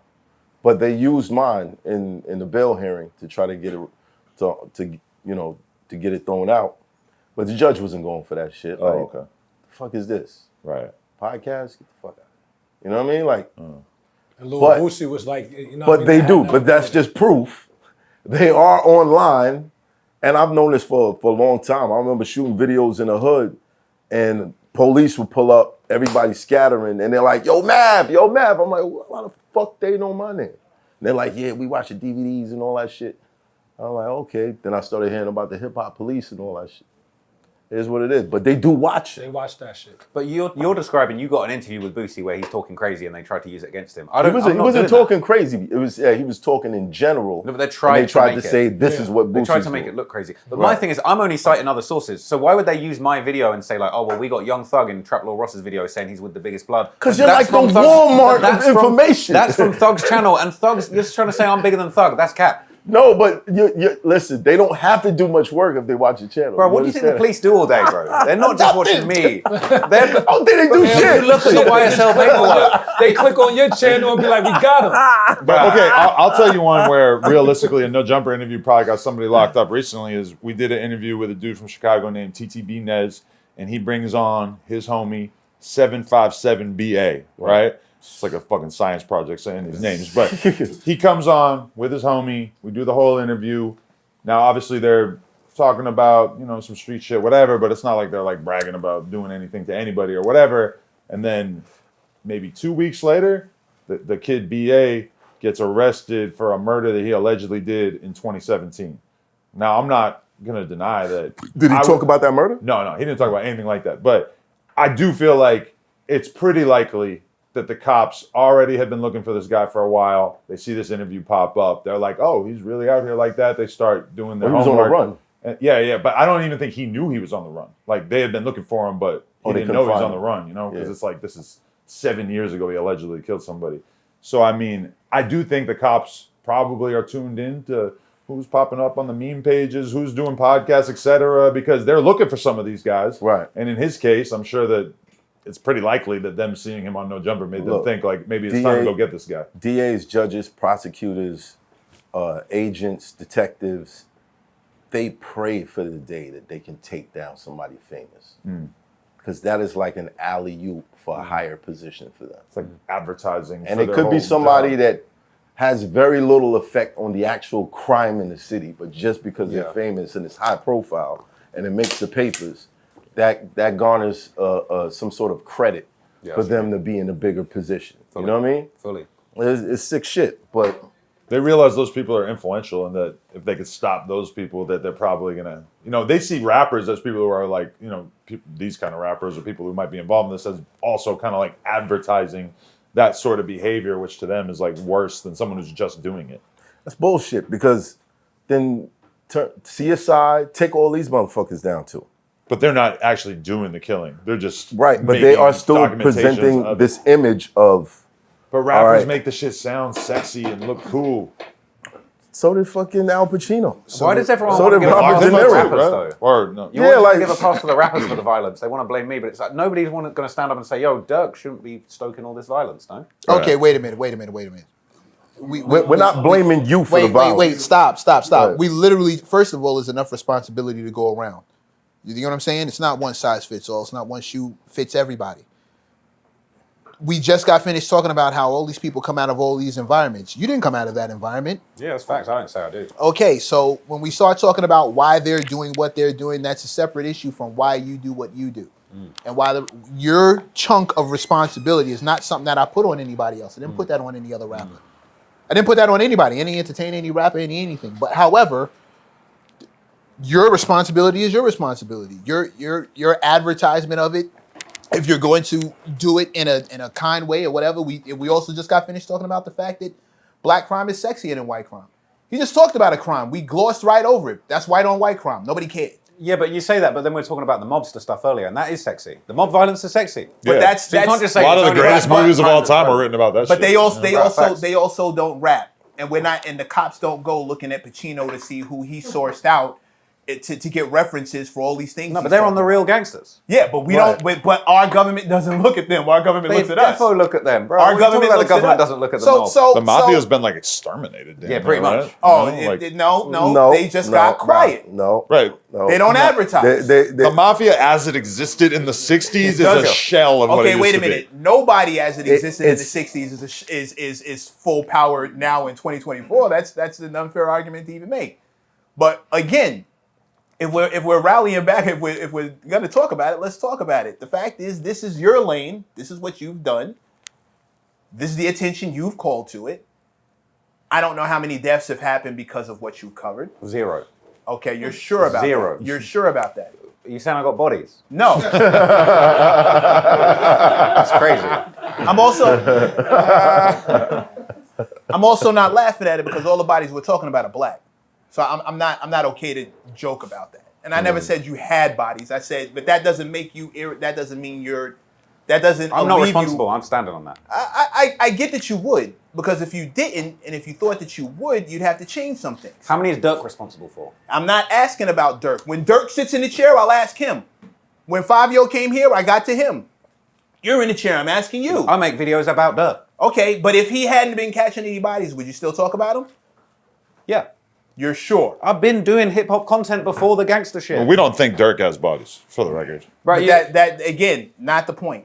Not the point. Like, Yeah, nobody's saying that here. yeah, Yeah, not but the Dirk be point. pushing the violence. Okay, what are you doing? I'm making responsible content that's giving a factual summary of what's going on in hip hop, and I think a lot of it's negative. No. Hold on. Is your content sexy? That's Thank also you. not the question, because you're not covered. This isn't hip hop. This is crime. It's gangster rap drill music, Right. Which is Crime. the most popping subgenre in hip hop right now. Crime. Gangster rap, But there are plenty of other genres you could cover. and I've been covering them. You see my Eminem video. No one wants to talk about it. No one wants to talk Do you about have a the Eminem Kendrick video? Yeah. You have a Kendrick When video? Kendrick met Obama, I got a whole video on it. No one watched it, but it's there. Okay, but you stopped that. I'd still be doing it here and there. Here and there, but not Because drill music's the most popping thing. you Kendrick know- ain't even out here like that. Drill See- music is the most popping thing because it's celebrating death. And I think the rappers are the celebrating death the most. You're trying to blame me. No, No, I'm making no, you. we're not blaming you. No, don't help him. I'm making you. I'm making you responsible for what you're doing. I'm doing it responsibly. He's telling bro. the story in a responsible manner. I'm telling it responsibly. No, Dirk is out here saying, I mean, I could quote 100 different Dirk Yeah, he said lyrics that are no. like these beautiful little pieces of poetry that are basically encouraging more death. And they're catchy, and people use them as their Instagram captions. And that is so much more convincing in terms of somebody who might be kind of like on the edge of killing someone than him doing a 3-hour documentary that seeks to add context and explain exactly what happened in a certain situation. And again, we're shifting it. We're moving the bar over to the rappers. I'm not talking about them. We get it, them too. We're not happy in the black community that we have this much death going on. Yeah. You dig? We're not happy. That's the about real that. shit. Of course it is, but we're not happy about that. I'm talking to you about you. When I talk to you about them, they'll be here. They're not here to answer for it. You're here to answer for you. I'm not making you responsible for what Dirk says, NBA says, Teddy Riley says. I'm not making you responsible for any of that stuff. However, as a journalist, I would wonder how I would sleep at night if I knew that I was making someone who is doing this kind of music this popular. And what kind of influence? They're already popular. Bro, they're This already popular. 10 million plus subscribers People on your acting like joint. Von was Vaughn's nobody. He biggest was the songs probably have biggest out. hundreds of millions of views. He's and for the people people who want to be like Vaughn, they're not. I make the Von story look terrible, bro. I make these people I make Von, the gangsters that I'm talking about in this story, like it's not glorious. Like no one's trying to live the Von story. His shit is an advertisement for staying out of that lifestyle. I don't think so. I don't. I feel like you need to watch think more. so. Which one you watched, I though? don't think so any more than I believe that the raps we hear where the stories don't end well, or Scarface, the movie that we covered, where it doesn't end well, is an advertisement to not do it. Especially when we're talking about kids who don't think they're going to live that long to begin with, and they think they walk around with a death wish. So why not die enormous than live dormant? I mean, You equal dying enormous. Not at all. Your platform, if they made it to your platform, there's a bunch of kids who say, I made it, look who's talking about me. I just feel like did you watch the whole Von video? No, I've watched tons of it, but again, It's a somber affair. It's sad. Again, It's a sad story. They're all sad stories. None of them end well. Yeah, that doesn't right. stop people from wanting to do it. Some end well. But is your but not all. But you're saying all this like I haven't got a video on Fabio being like, this guy got out of that shit, he's successful, don't do any of that shit anymore. Is I'm your doing argument that nobody should make content about this shit at all? No. That nobody should ever try to decode a rap song and just- figure out what they're talking about? My argument is there's a consequence behind everything you do.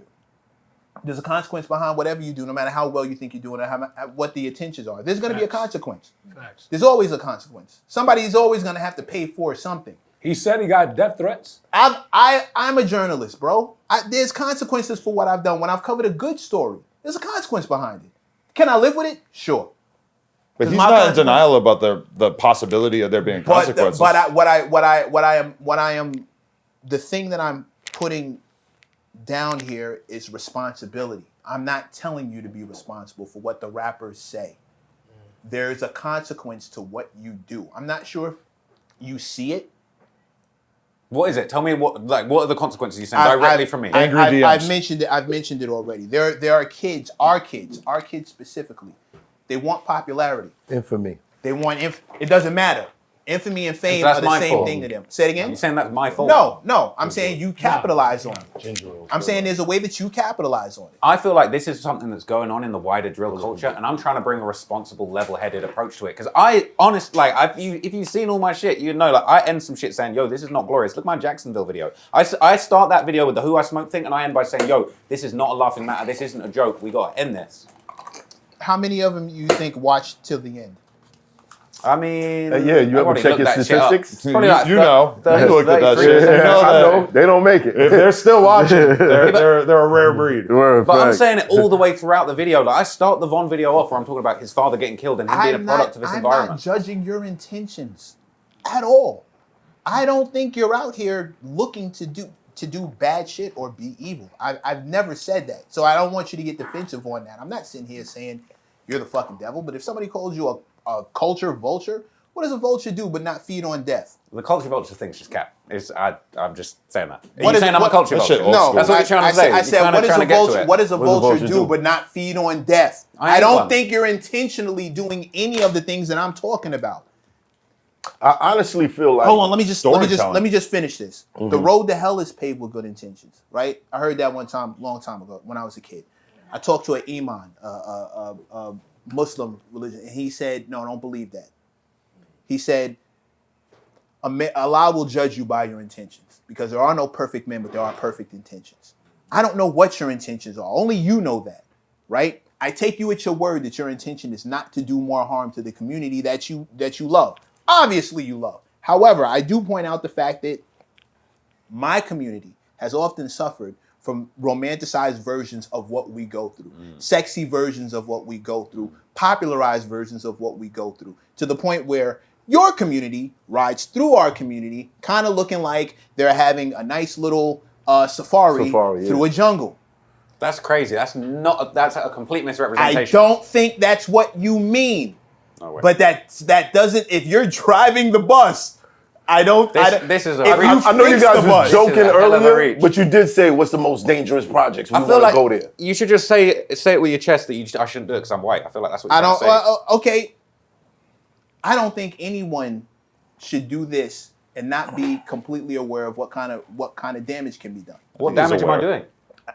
We just Tell me. talked- Lay it down. Just tell me the. I give me the stats. literally just said we have a community of kids that want fame more than they want anything else. You provide fame. The rappers are the ones You that are making the. Everyone was provide famous before I fame. spoke about them. You Everyone was provide- famous but before I you- spoke about them. But you're the whole I'm glamorous. providing a man. You are marketing It's for part of the the It's machine. a platform. It's part of the machine. Not.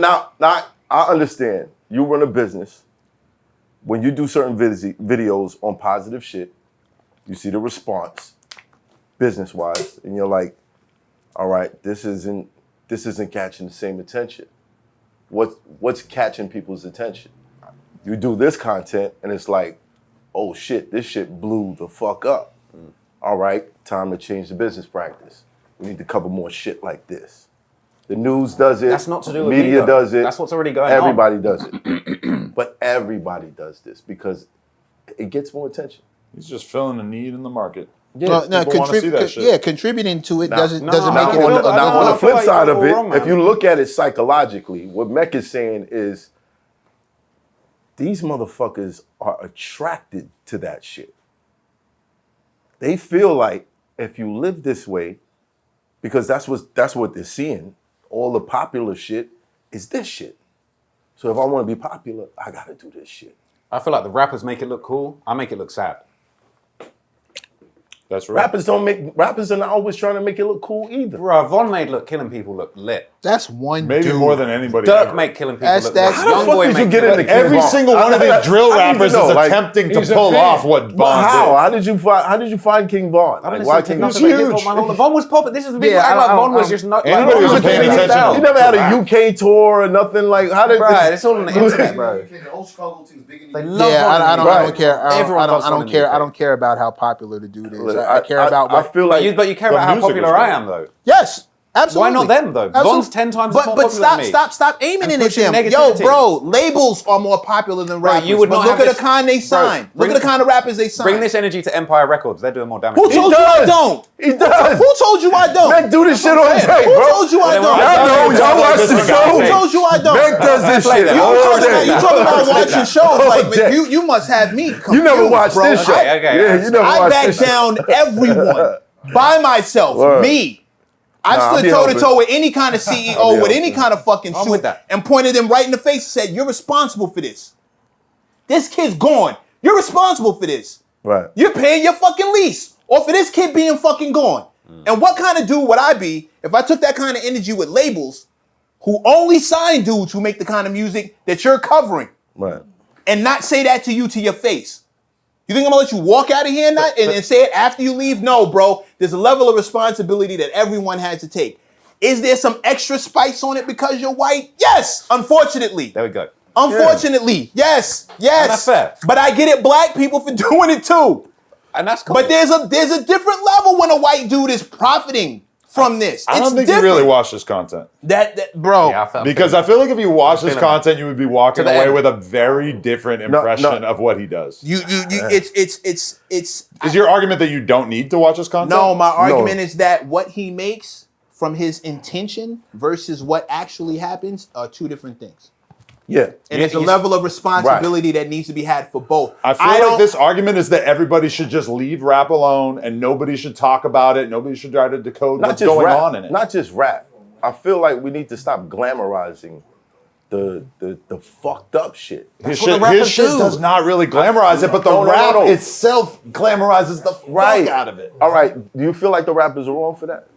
Kind of. They can do whatever they want. So when you make the videos about it, you take part in that. No, because I'm You gotta saying own it. this isn't cool. I You gotta- sat down in the studio with a rapper the other day and he's talking about, yo, he's playing me a song where he's talking about this person got died and we're smoking. I'm saying, bro, why don't you not do that? I dare you to do a 2-second video where the title is some crazy shit that happened in rap, and you're like, I'm not covering this bullshit. What do you mean? It's stupid. Oh, well, I'd just be like, I ain't gonna do it. Yeah. Why would I do that? This shit is popping. Like, Yeah, you see what I'm saying? I rest my no, case. no, here's the Like- thing though. I feel like everybody acts like they feel like, oh, we should just not talk about it and just not talk about hip hop. Like that's like saying, oh, but they No, should it's just shut not down hip-hop. Sports Center because if It's- you're not playing he sports, has you can't the talk gall violence to is think the that crime, rap it's the- deserves the same level of introspection that like serious art gets. That's all that this is him actually like taking these rappers seriously Nah, in a he's- genre that hasn't really It's- been taken seriously. It's the all that rappers. often. It's the rappers that he's taking seriously. Like Razzcast just dropped the whole project, but there'll be no video about that. That's one of our better lyricists, but nobody's going to talk about And that. why is that? Yeah, Well, I mean, pop I ain't heard the story. Oh, but you're not interested in asking. You I'm don't a think storyteller. You don't think, but You just told me 10 seconds ago about this guy. Raz Like, has come on. what? But oh my God, Get him, Mac. that's even worse. Right. That's I don't even need- worse. I'm not gonna know every artist ever. I No, know about man. Razzcast, but I don't judge you in the slightest for not. Like you're significantly younger than me. No, I don't want to switch shit. Yeah, Sit your ass I down. want to slice a pizza. Do your thing. He warmed it up for Where you. the fuck are you going? Yo, go. He needs a backup, man. Go. You No, hot he- right no, now. You hot. I need a lot of things in this life. Backup is not one of them. All right.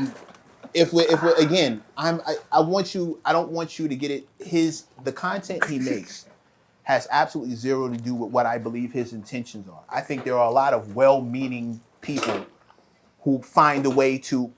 The average person who works at the label, they're not out here thinking that they're spreading death and destruction throughout the black community. That's not what they're doing. With the guy who's an accountant at the label, the guy who's in marketing at the label, those people are maybe cogs in the machine, but they're not going to work every day with, all right, we're going to fuck some shit up in the black community today. Right. No, their intentions are not that. Most people are just trying to feed their families.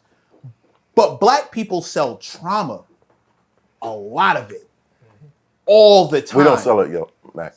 All the time. There are no... and there are shit tons, even the people that you just mentioned to me. Murders and children witnessing murders firsthand. These are traumatized people running around who, because of the world we live in, are being commodified to sell that trauma and package it to people who will never experience it closer than this. Right. That's storytelling. Those people are responsible for that. What is writing a book? You know, it's like sharing experiences with people that maybe haven't lived through it but want to understand. Sure. Can you blame people for wanting to understand some of the most popular rappers of our time and what their lives were really like? Absolutely not. The most obvious human urge you can think of. Absolutely not. And again, we're down to intention. We're going back in a circle here. But you say the intention doesn't matter. No, I said intention definitely matters. That's the opposite of what I said. But I'm saying that I think his intentions and the way that he puts his content together is respectful. Which is why I'm not getting at you about your intention. Trap, I said you're well-meaning. You be doing some bullshit sometimes. Like what, man? Come on. People never want to give me examples, man. Okay. London Bloods and Crips. Why do you have a blue rag on your face and a red rag and you're aiming guns? Hey, I'll keep it real. I'll actually give you the actual reason for that, because I was trying to find a picture of the London Bloods and Crips, and every picture from that era was so low quality. So you dressed up like one? I did throw on the rag for the thumbnail. Come on, bro. Like, come on. Like on And I am British. As British Bloods and Crips, I'm British. I don't know. Is that so bad? Yes. That you threw on the rag and you was like this in the camera? I dyed my hair rainbow for Takeshi 6ix9ine. Like that's different. We don't take that shit. Put the Crip Mac tattoos on my face. I got the C Mac tats. Right. You know what I'm saying? That's the example. It's storytelling. It's all fun and games and pageantry when you can tell a story from the outside. It's a little bit different for the people who are living the story. I ain't denying that. No, that's what I've been saying. Our children are going to be affected different from your children. I care about our children. He's got kids. I care about my children. Like I don't want my kids to grow up thinking gangbanging's super cool and it's a great way to go about your life. Well, what if that's all they want to talk about? I'm trying to educate them. Try and put some documentaries that have a thoughtful approach to this Nah, content they're gonna rather than like, glamorize no, it. Dad, you did it. Hell no, Black. That's not what I say. Yeah, Von made the shit look cool. I'm making the shit look fucked up. That's the way I see it, honestly, and that's my intention. Like, and again, I feel like it's just at some point, I feel like some rappers got to take some responsibility. They all take responsibility. We get it, all of them. There are tons of peace movements in Chicago. Yeah. Common is doing everything. Common's been talking that shit since the 90s, trying to bring attention to what happens. Everybody gets at him. They need some rappers. Yeah. Like I said, everybody gets at him. We need Doug. Who was here? Who do we have in here? Who was from Chicago? Who we talked to? Light skinned boy. Who was that? Bezo. G Herbo. Yeah. Oh, I thought you were talking about Bezo. Completely. No, he's from Detroit. Bro, you dig what I'm saying? It's not a matter. I'm not. This is not single coverage. This is not one size fits all. There are nuances here. There's your intention. There's your action. There are the consequences. How it started may not be how it finishes. And I'm not trying to make you responsible for your idea of what you're doing. I'm not anti anybody trying to make a living. However, consequences are coming down that you may not see. And I need to make you aware of the fact that we see them because we live here. What consequence am I responsible? Wait. Hold on. Before we even get into that, Trap, have you ever thought about doing a story on the labels who sign these rappers, have them under a life insurance policy, and make billions of dollars off of their deaths? Well, I've heard about that. That's the one everyone points the finger at Empire. There's been a bunch of videos made about it. How they. But can anyone prove that? I'm not going to point the finger at Empire, but I will say it is Empire, the one everyone says though. because Empire is willing to give certain artists a chance. I don't think Empire is responsible for how they live their lives. However, they give these artists a chance, but the benefit that they receive after their death is probably more money than they would have sold if they sold millions of records. Can you just take out a life insurance policy on anyone? Because it's basically like gambling on someone dying. Yeah. Would you look down on somebody for like literally placing a bet on someone dying? I would if they encouraged the method of death. Yeah, because if you go out into the world and start encouraging people to kill this person, then but that's no, different. but the media- But in general, I don't really see what's wrong with The placing media a bet and the on an society event taking encourages place, right? it. Like you did the story on Kendrick meeting Obama, and didn't get a lot of views. No. You do the killing shit, blows the fuck up. But you can't say I didn't do both. So artists, Meek Mill, we've heard him say, "Yo, when I do conscious records, they don't move the same way as the violent shit." So it's like you're fighting with, all right, do I support my family and make this money this way, or do I go broke trying to do the right thing? It's a catch-22. But I would like to see you get in depth the same way you did research and all that other shit. Like, yo, are these labels doing this purposely? Yeah. But I do other stuff. I feel like some people forget I do other stuff. I did like damn near 3 hours on Kim and Kanye's whole relationship. Ain't nobody's dropping that whole thing. And like that was I ain't viral talking and about Kim that and still Kanye, that still man. popped off. Right. That one popped up. Of course, it's Kim and Kanye. So that I'm doing the other stuff. But look, I get what you're saying. But if your intention is to kind of like debunk all this shit, then you gotta kind of, at some point, you gotta point the finger at the motherfuckers that's making the most money off of this shit. And it's not the rappers. It's not the rappers. The label, yeah. No, but that's why I'm saying we got to bring that same energy to Empire, because Empire is the one everybody says is doing the thing, and it makes you wonder. It's not just, Yeah, it's From my not just perspective, Empire is helping all these people. Like all them these, out of the these streets. rappers, more than any other label, I will have conversations with them, and they will all be very, very appreciative of Empire's role in their career. Yeah, of course, because they got an opportunity from Empire that they wouldn't get from another label. Right. Empire's in the same boat as me, where they're actually willing to like invest and take these rappers seriously, right? But even then- if for me it's just my time of sitting down and having a conversation with like a drill rapper or underground dude or whatever, like Empire's taking on that risk, and that's why they get these conspiracy theories that's like, look at these 8 people who died from Empire or whatever, you know? Right. I think it's bullshit. But then, are they making the money? Does that money go to the They're rappers' making money family? together. The way that anybody who enters into a partnership. Now, you can enter into a partnership with somebody who's at a relatively high risk of dying as a result of their lifestyle. Mm-hmm. I don't really See, like this is a- look this down is a- on the label for taking part in that, right? No, So definitely. removing your morality, is it a good business decision?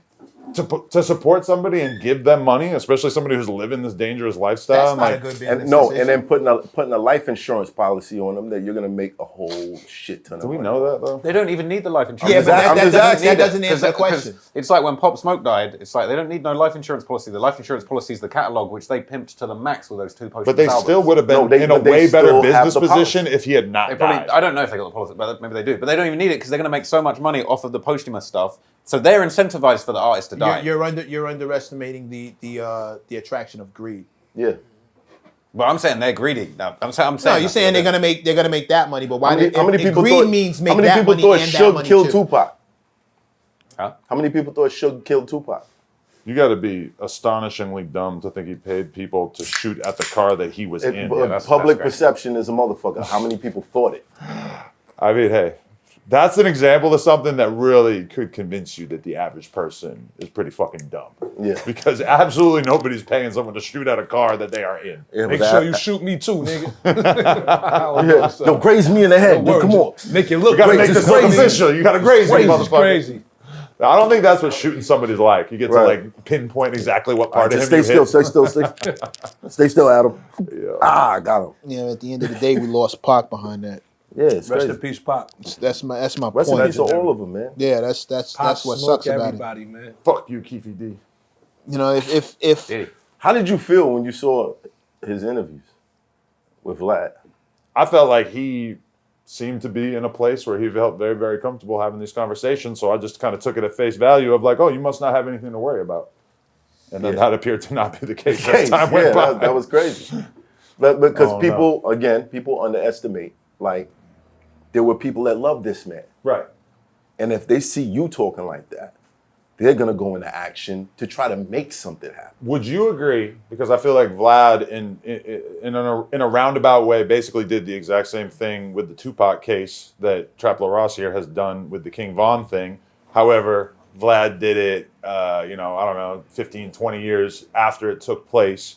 And he did it by just interviewing every single person associated with it.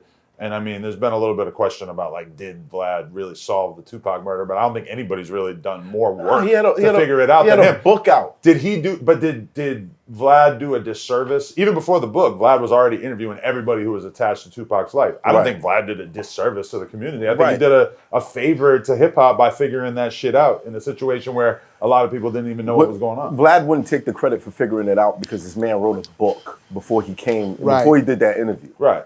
But that's one person that he interviewed. He interviewed a whole shitload of people that were helping him to fill in the blanks before that too. Right.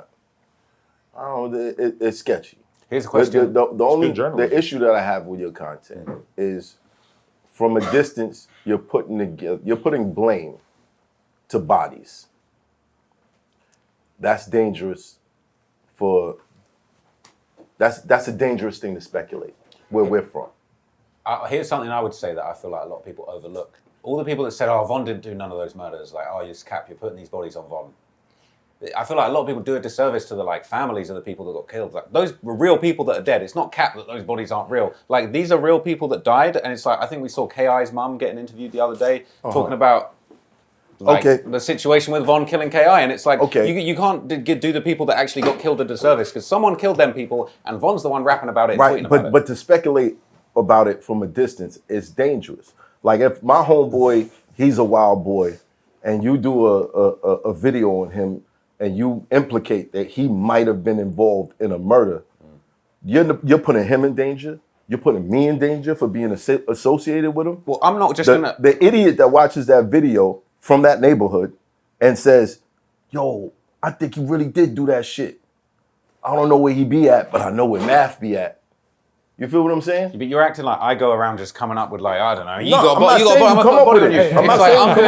I'm only doing that. But you're trying to figure it out. I'm trying to figure it out. And then at the end of the video, you give your opinion on it. I'm trying to figure it out, but at the same time, it's like I'm using lyrics and interviews. Again, people act like I'm outside in the bushes with a notebook trying to record people. I'm watching the interviews. I'm listening to the lyrics. I'm taking what's out there. So I'm not going to some random guy, he's got a body, let me put all this attention on it. Von's songs talking about him having 7 bodies have tens of millions of views, way bigger than anything I've ever even done all collectively. So Von put it in front of Front Street to millions of people that he was murdering people. Right. And I'm bottom of the food chain, listening to all the shit that's coming down the pipeline. J. Cole talked about killing more people than Von. Yeah, but Jay, there ain't no bodies. Right. I looked like there ain't no Why you Chicago investigate Tribune. him? Did you go look? There ain't no Chicago Investigate Tribune. the rappers The many he killed. bodies of Did you J. look? Cole. Kendrick. I would watch that video. I would click. I would click. Did you look? He calls his town Vietnam. Did you go look? That's cat. There's the rumor of Kendrick having bodies. Hey, he's from Compton. Yeah. Okay, did you look? I ain't done that video, but Oh, yeah. I looked in my spare time. Yeah? We gotta get him I locked looked in my up spare time. before he can respond to He's Drake. Drake, but Kendrick's got lyrics talking about Kendrick kind of saying he got a body. Damn. I ain't done that video. Remember go down that rabbit hole. the consequences we were talking about a second ago? He just mapped out exactly how that happens. That's how that happens. Like, So some even- idiot, I ain't some done idiot that. sees me and like, I think your man, the internet said your man killed my friend, so I'm gonna kill you. But you it's feel not, what I'm saying? But you say the internet said, but it's like internet didn't actually say. Like Von said a bunch of stuff in his own song. So Von said he was killing people, Right. and then people reported on it. That's the thing. It's like you guys are trying to act like I've conjured up the information. we not doing that, you're taking bro. it the wrong way, bro. Yeah. You're taking it the wrong way. Would you put these videos out if they was allowed? He did. Yeah, I'll be doing He that. did. I did Von when he He was definitely did. Definitely did. He did that already. Would you put them out if you lived down a block from them? That's the question. I'll be doing London. I'll be doing London stuff, bro. If it's, How do the UK rappers feel about you? a couple people got tight. How about gigs? Gigs I- fuck I- with you? I ain't done the gigs thing before. I don't know if Gigs fucks with me, but I mean, I fuck with Gigs. Gigs is my fine. brother, man. Like what you putting out on my boy Gigs, man? Hey, Gigs got a Vlad interview talking about his own case. It's out there. That those cases are closed. I'm just saying that the Gigs got. If I wanted to do the Gigs thing, I could put it together. But Why don't you? UK, You can only do so much. It's facts. So many hours in the day. I wish I had time to do the Giggs thing because he's a legend. Giggs is a legend. But if I did the out there. Giggs story, here's the funny thing, right? Giggs had a firearms charge, right? That's a big deal in the UK. If I was going to do the Giggs story, I would do the Giggs story in a way where I'd say, look, Giggs was pioneering road. There's like a old school, I think it's an old school freestyler, Giggs on the block in the UK. He's rapping and doing a freestyle. One of his boys pulls a strap out and shoots it in the air. In the UK, that's insane. But that's out there on his vlog from 10 years ago. You know what I'm talking about. And like, I could do the Giggs story and break that down and explain all of that stuff. But I would conclude that story saying Giggs got the fuck out of all of that. He became a success and now he's one of the GOATs of the UK. So again, that's where it comes into, I would tell that story responsibly. I wouldn't just be reacting to, yo, he's shooting the strap in the air and that's hilarious. And that's the end of the video. Well, you know what I mean? So it's like the way I approach it is so important. Yeah, but he's legendary, iconic out there. You know what I'm saying? Should put that together for my boy. Hey, maybe I should, man. That's I feel like people would fuck my with boy that. for real life. He's one of the few people from the UK that really crossed over doing the shit with Drake and like a lot of the other big artists here. So. And he's touring out here right now. Yeah, he's killing it. He'd be touring with Yes. Diddy though. Whoa. No, he be Giggs. touring with a bunch of Brooklyn niggas. You heard? Hey, no, listen. I'm telling you. This is academics got pulled up on in London by Giggs and his goons for talking about Diddy. So Wait, so you can confirm that really happened? Allegedly. And why didn't they do it? Y'all are pussy. Just kidding. I was there, but it weren't. I don't think it was. You saved him? No, I didn't save him. I knew. People were telling me what was going on. Bro, It wasn't That got assassinated in the UK. What the fuck? Imagine that. Chicago been trying to get him all these years, and the UK get him. Bro, y'all would be legends. You'd be up on the scope for sure. What's it like out there now? In what way? Like Like streets or just in general? streets. Kind of bad. It's kind of bad at the moment. I feel like UK be getting worse with the stabbings and the robberies. Like the whole thing at the moment is like you can't wear a nice watch in London because they'll just take it and they'll take your whole hand if you're not trying to give it away. Oh yeah? Type shit. It's Jump becoming out. third world out there? That's what, you know what it is? I see, and I don't really fuck with him, but I see like Andrew Tate doing these interviews where he's like, England's fallen, it's a third world country, it's all falling apart. Ain't that bad, but it's definitely hotter than it's been for a long time. The stabbings and the robberies, it's just, people are hungry out there, man. What do you associate that with? What do you think the cause is? Oh, the government's kind of fucking up. They took, when COVID happened, a lot of money got taken that they were going to do shit with and nothing happened. And like a lot of the money's just gone now. Like we're about to have a new guy come in and be the prime minister this year, like you guys. But the crazy thing is I just did this video on this London gang war that basically it went down. Like, you know, you get congressmen and they're responsible for a certain area. Right. So the guy that's about to be the prime minister of the UK, he was basically responsible for one of the most active, crazy areas for the stabbings and the violence and the shootings. And like, he ain't really ever been able to do anything about that. So even in that documentary, I kind of talk about like, yo, we got this guy, he's about to be the prime minister. It was his job to keep Camden safe. And he basically, shit just got worse and worse and worse. He kept saying, yeah, we're going to do this and that. Nothing ever happened. And again, that's why I try and say it's like, I'm trying to even go beyond talking about the gangsters and talk about the politics. I'm trying to talk about, you got these rappers here, they're going to war with each other, they're having knife fights, people are getting killed and they're making music about it. But then I'm trying to go deeper and say, okay, well, this guy's the politician who's responsible for this area. Every time someone gets stabbed, he comes out and makes a speech, but then nothing changes. Right. He said, oh, we're going to put 500 grand into the community and try and stop the violence. And that shit never really like materialized the way that it was supposed to. But again, it's like, I'm trying to add these layers to the story where I'm like, it's like, you remember The Wire? It's like, I swear, like season 4 or 5, it gets all political. And then you learn about the politicians and where the money from the streets ends up going. It's like, I'm trying to do that in the documentaries. Like, to me, that's growth. I'm trying to add those things in. But the UK is it's crazy. And a lot of it's to do with the politics because they've let these areas get so bad. And then the violence is just getting worse and worse. They're not stopping it. They're not doing anything about it. In the UK, they're trying to ban the music. They're trying to ban drill music because they're saying that the music's the reason that's responsible. And back to what we were saying earlier, I feel like the music is the route for a lot of these guys to get out of that. They're trying to talk about their pain, what they're going through. And in the UK, they're saying, we're banning the music. You upload the song, we're going to write to YouTube, and they're going to take it down. You can't make any bread. You can't tour. Like, it's like that, right? Like, you know what it's like. Music videos getting taken out left, right, and center, bro. And like a lot of rappers that are just getting on, they're just about being able to get out of those situations. And then the police are taking the songs down, not letting them do shows, and they're getting pushed right back to that shit. Well, that's So the crazy. problem is there's still somebody to profit off of it. Well, that's the funny thing is the government are trying to stop the rappers profiting from it. Yeah, no, but there's Systematically. there's still someone who's wanting Systematically with most of the bigger countries, there's a certain percentage of the economy that comes from the judicial system that's relied upon. That's facts. So they're not ever gonna, unless they find another way to okay, we can make this money another way. They're still gonna make sure that there's crime because we need criminals. The judges got to get paid. The lawyers got to get paid. The colleges that they go to got to get paid. You know, it's a whole system. This is how we separate our kids from their kids. We have them go to law school and we can afford all this shit. We have to keep creating the problems that they're gonna go to these expensive schools to fix. You dig what I'm saying? Fully. That they don't actually fix. Right. Have you ever heard the theory from like, well, this is like a conspiracy theory about hip hop from way back in the day. I kind of could believe it, but there's this theory that basically like, remember when meeting?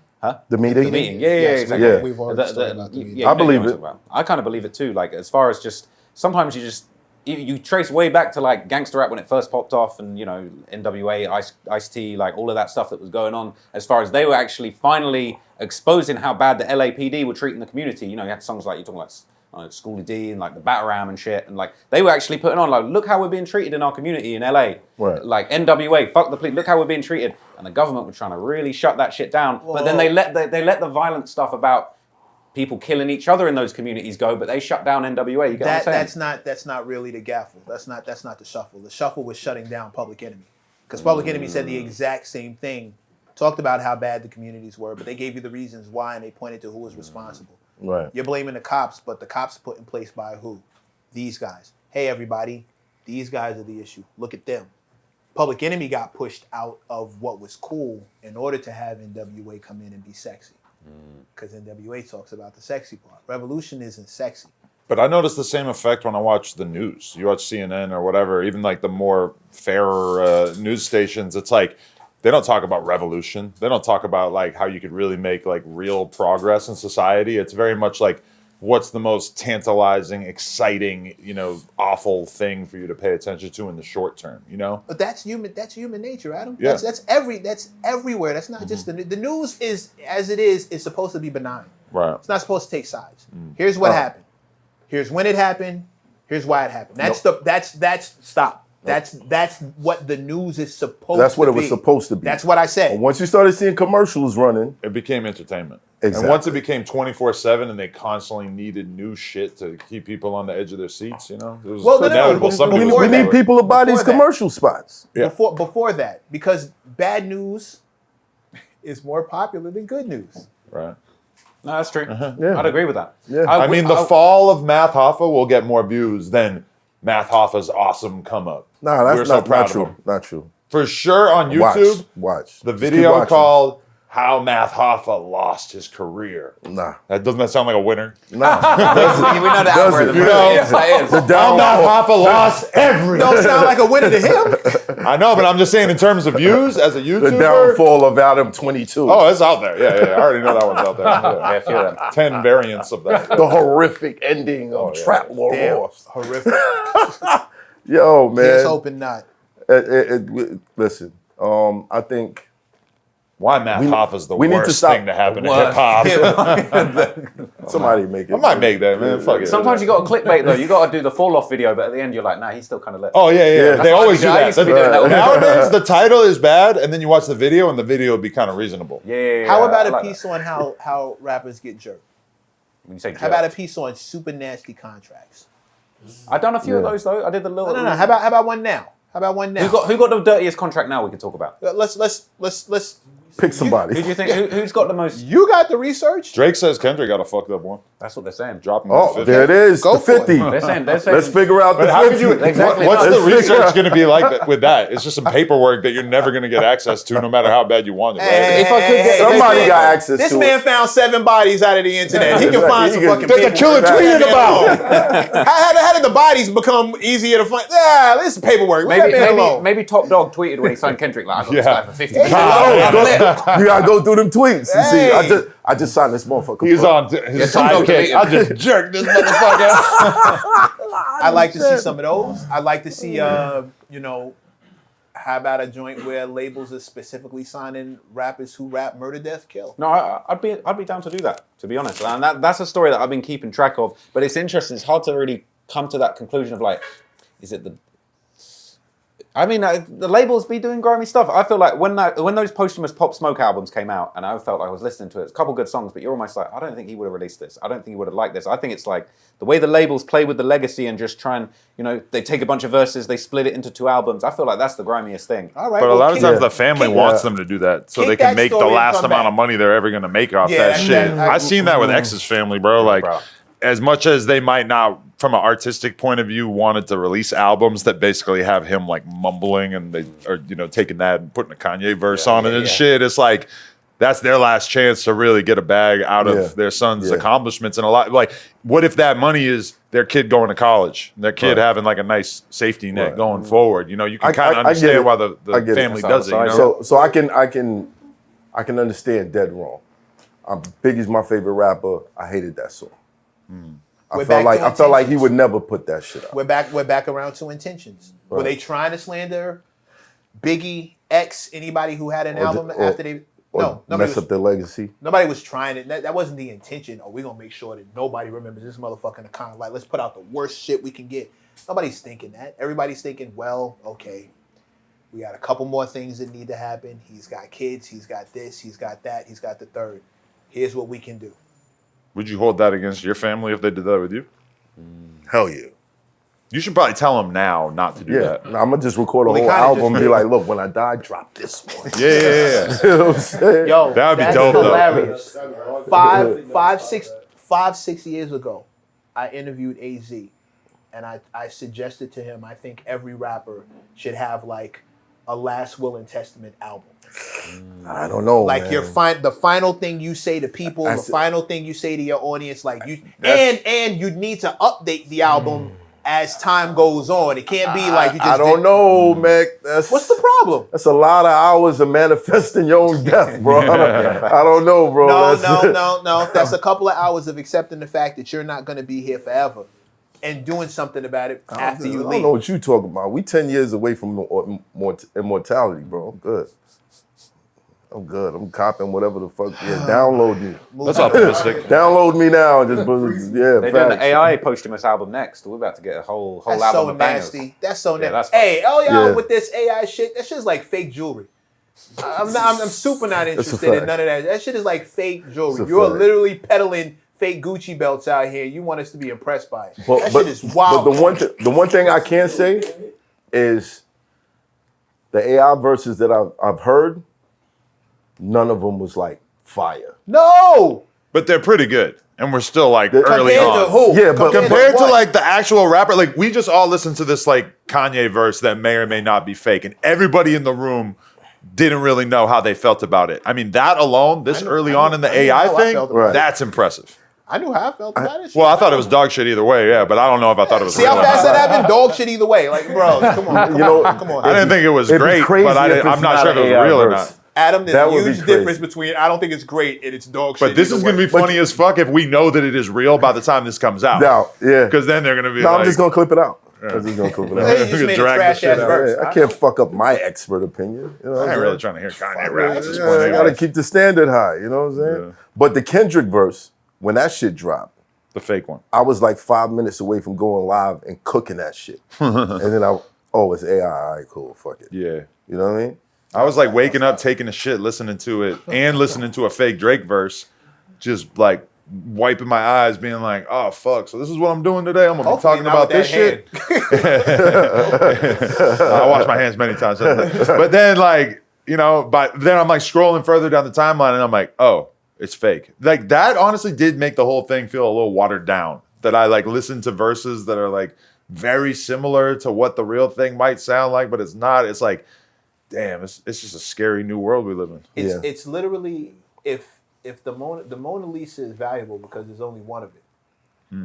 If a Pablo Picasso painting is design, it's valuable because there's one, or it's what he made.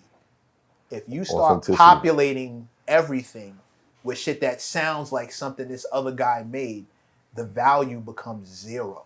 Remember the Eminem N-word tapes? Yeah. If those came out today, there's no way we would be able to come to a consensus about if that shit was real or not, right? That's a fact. Like it would be impossible for us to fucking determine it. Right. That's crazy, What- bro. what's That's like a crazy- whole era in hip hop that wouldn't have happened. I guarantee you that there's some place out there that can manufacture footage of any one of us committing a crime. Probably is going to Why get there. is Yeah. that where this technology? Why, like, why? Because that's the shit that's the shit that bothers me. That's the shit that fucks with me. No, I'm Like, with you. My I point can wake is- up one day and they're like, Hoffa stabbed some old lady at the gas station. I'm Yeah. like, what? The fuck did I do last night? I ain't do that shit. You could be like, yo, You know here's what the I'm AI saying? video of me at home, so I'm good. Right. But then you're gonna have to like just keep a camera on yourself to prove that Everybody's all got to this wear shit a is body fake. camera at all times to prove because We're the already AI doing shows- that. But that That's- could happen. But I'm called gonna the fake phone. that body camera footage too. That's called the phone. You just got to make it a point to go live every 15 minutes so everybody knows, hey, Yeah, But then they know exactly where you are. Then it's You're going gonna to go the other way. you're already fucked. you know, you can't win, subpoena Apple and yo, I know you're recording my shit all the time, so just give me this day, just so I can prove that I wasn't. You know what I mean? I'll just stick with hip hop. Could y'all stop with the fake lyrics, please? That shit is wild corny. Please stop. Please. Especially during the whole beef and shit. It's like because people jump right on it. And Yeah, they're like like, mind your business. Let Yes. these people write these rhymes. Get the fuck out of here. But what if you heard a Kanye or a Kendrick verse and you fucking loved it and you thought that shit was fire and you were 100% sure it was real and then you found out it was weak? I'd be that much more pissed. There's a lot of good rappers out there. There's a lot of good writers out there that don't have the delivery of Kendrick to make a hit song, but if they can go in there and just like rap and turn it into Kendrick, Sucks for you.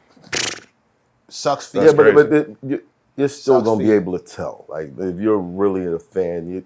I don't know. Yeah, gonna okay, keep getting better, okay, man. okay. No, Because no, it's gonna no. sound like the better. person's falling off. Hold on. Here's the question for the person who does that. Is that really how you want to become known?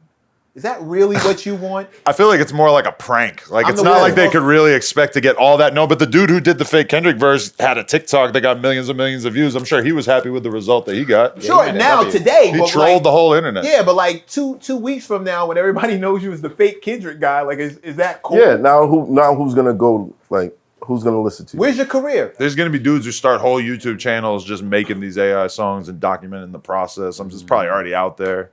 I already told you what's going to happen. The law has to catch up to the technology. Yeah. All it's going to take is for one dude to decide that this is my name and likeness, this is my voice and likeness. I'm suing you for my name. And they may not even sue the guy who did it.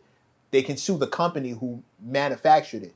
But if you're on YouTube making money for my name and likeness, and I sue you, and I sue you back to the fucking Stone Ages, you'll never do that shit. I think that's going to be a lot harder than you're assuming. Say it I think again? it's going to be really, really hard to actually make the case that someone is doing something illegal by making an AI version It's of a not. song. It's Now, not. if you start selling it and making money off it, then that's one thing. But if you just make a YouTube video about it, I feel like the legal ground they'd be standing on would be just as bad as like King Von's family saying they deserve all the money from your YouTube video for making money off his likeness. You know, you can make a documentary and sell it to Netflix about MATHHOFFA. It doesn't matter that they don't own your life rights.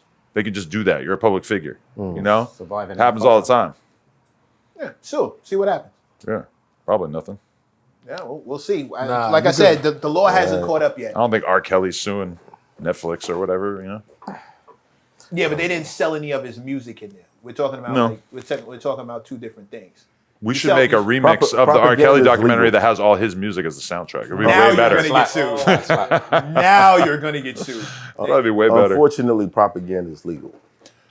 Do you watch that Wu-Tang TV show? And you could tell that they made it on kind of like a shoestring budget, so there's like not really much Wu-Tang music in it. That was disappointing. It's like it's kind of hard to watch it with just like a random beat as the outro at the end of an And they're episode. like, I think I only made RZA it one or would two episodes never. in. I remember trying to talk to Ghostface about it too, and kind of realizing that he wasn't exactly feeling it. Yeah, I spoke to a couple of members that wasn't Yeah. really down with I all doubt watched a they're Jimi really Hendrix eating off movie it. that didn't have any because they couldn't license any of the music. Shit That sucks. sucks. It's ass. Can't blame them. It'd probably be way too expensive, you know? Yeah, but somebody made money off that movie just the same, which is the whole point. It's not about intention. You dig what I mean? They didn't care that they were slandering Jimmy's legacy. They just cared about making bread. It's Yeah. about intention at the So- end of the day. At the end of the day, you know what people are going to click on. So, Adam, why you calling people zesty perkheads? Blink, I should have blink. said what Scotty Beam said and just called him a cokehead. Scotty V said That's that? the way to throw somebody under the Yeah, bus. that's crazy. He asked you about what you said. Well, I'm just Yeah. saying. I could have updated it a little bit. It would've been a little, I don't know if you're doing perks. I know he used to be a perkhead, Right. but you know. Why did you call Joe Budden a zesty perkhead? He was just randomly talking about me on Axe podcast, so I just felt the need to shoot at him.